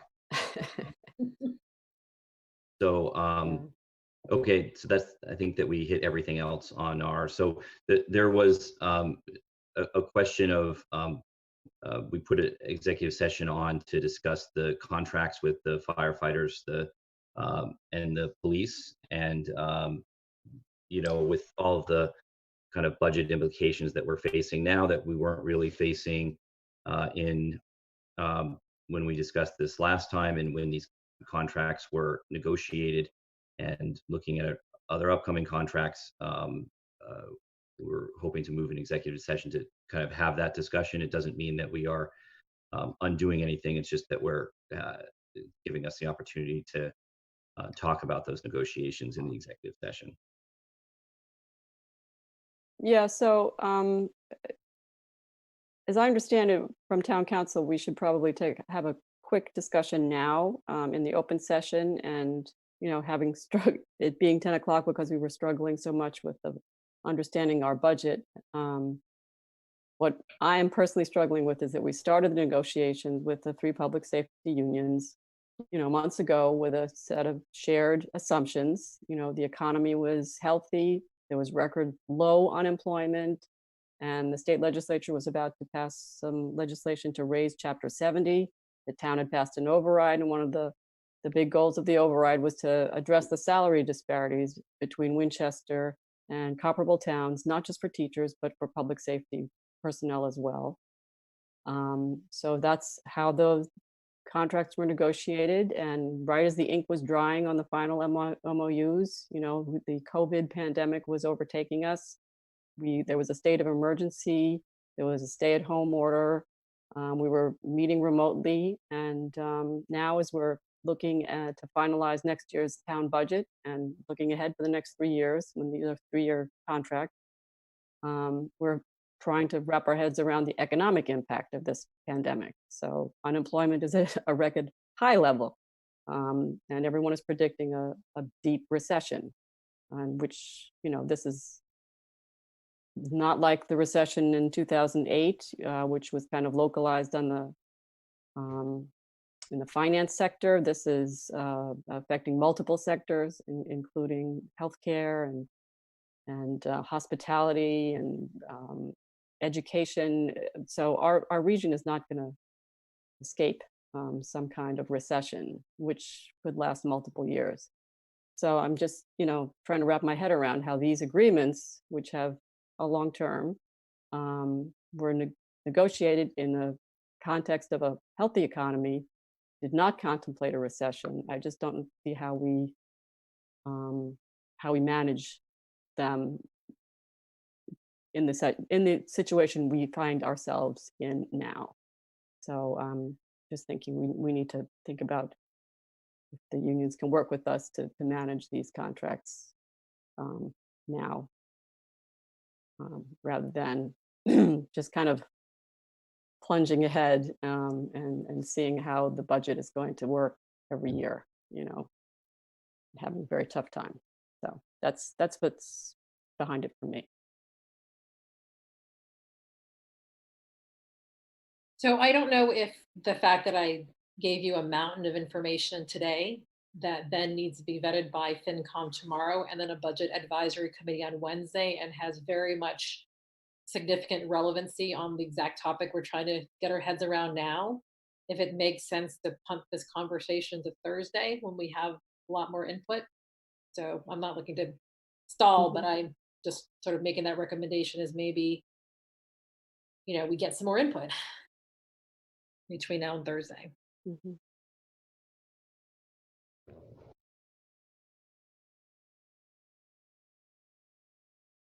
I think having those Thursday meetings was probably like the worst idea that I ever had. I think but I think it makes sense. There's more information.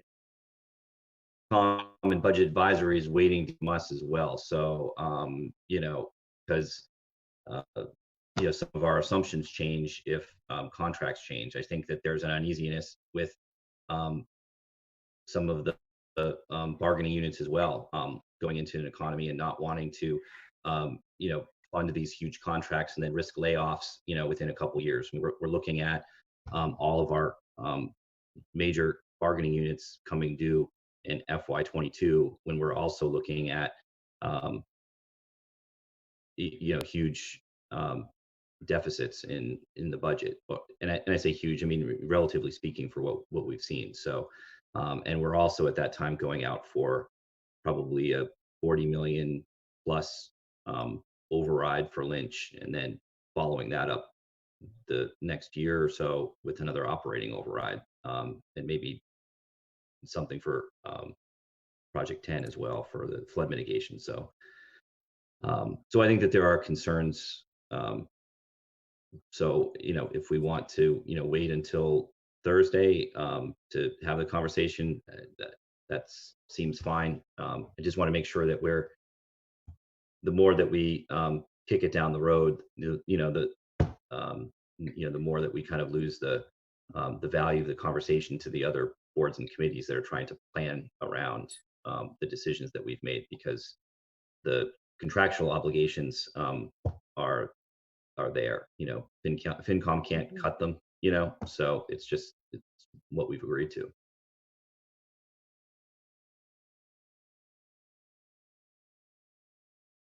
So maybe just to have a little bit more transparency around this issue. So as somebody who negotiated the contracts, I cannot in good faith, after talking with both town council and labor council, really recommend anything to you at the moment except support the contracts. And that's where, in order for me to have some cover, is the board would actually have to reconsider their vote. So there's really the general discussion about whether the board is sort of having suggestions or ideas, want to give maybe Judy and I a little bit more direction on where to start negotiations for the second round of contracts in future years. There are certainly potentially some avenues to look at across the board attempts to reduce some costs. But in terms of these 3 specific contract negotiations, the board would formally have to vote on reconsideration.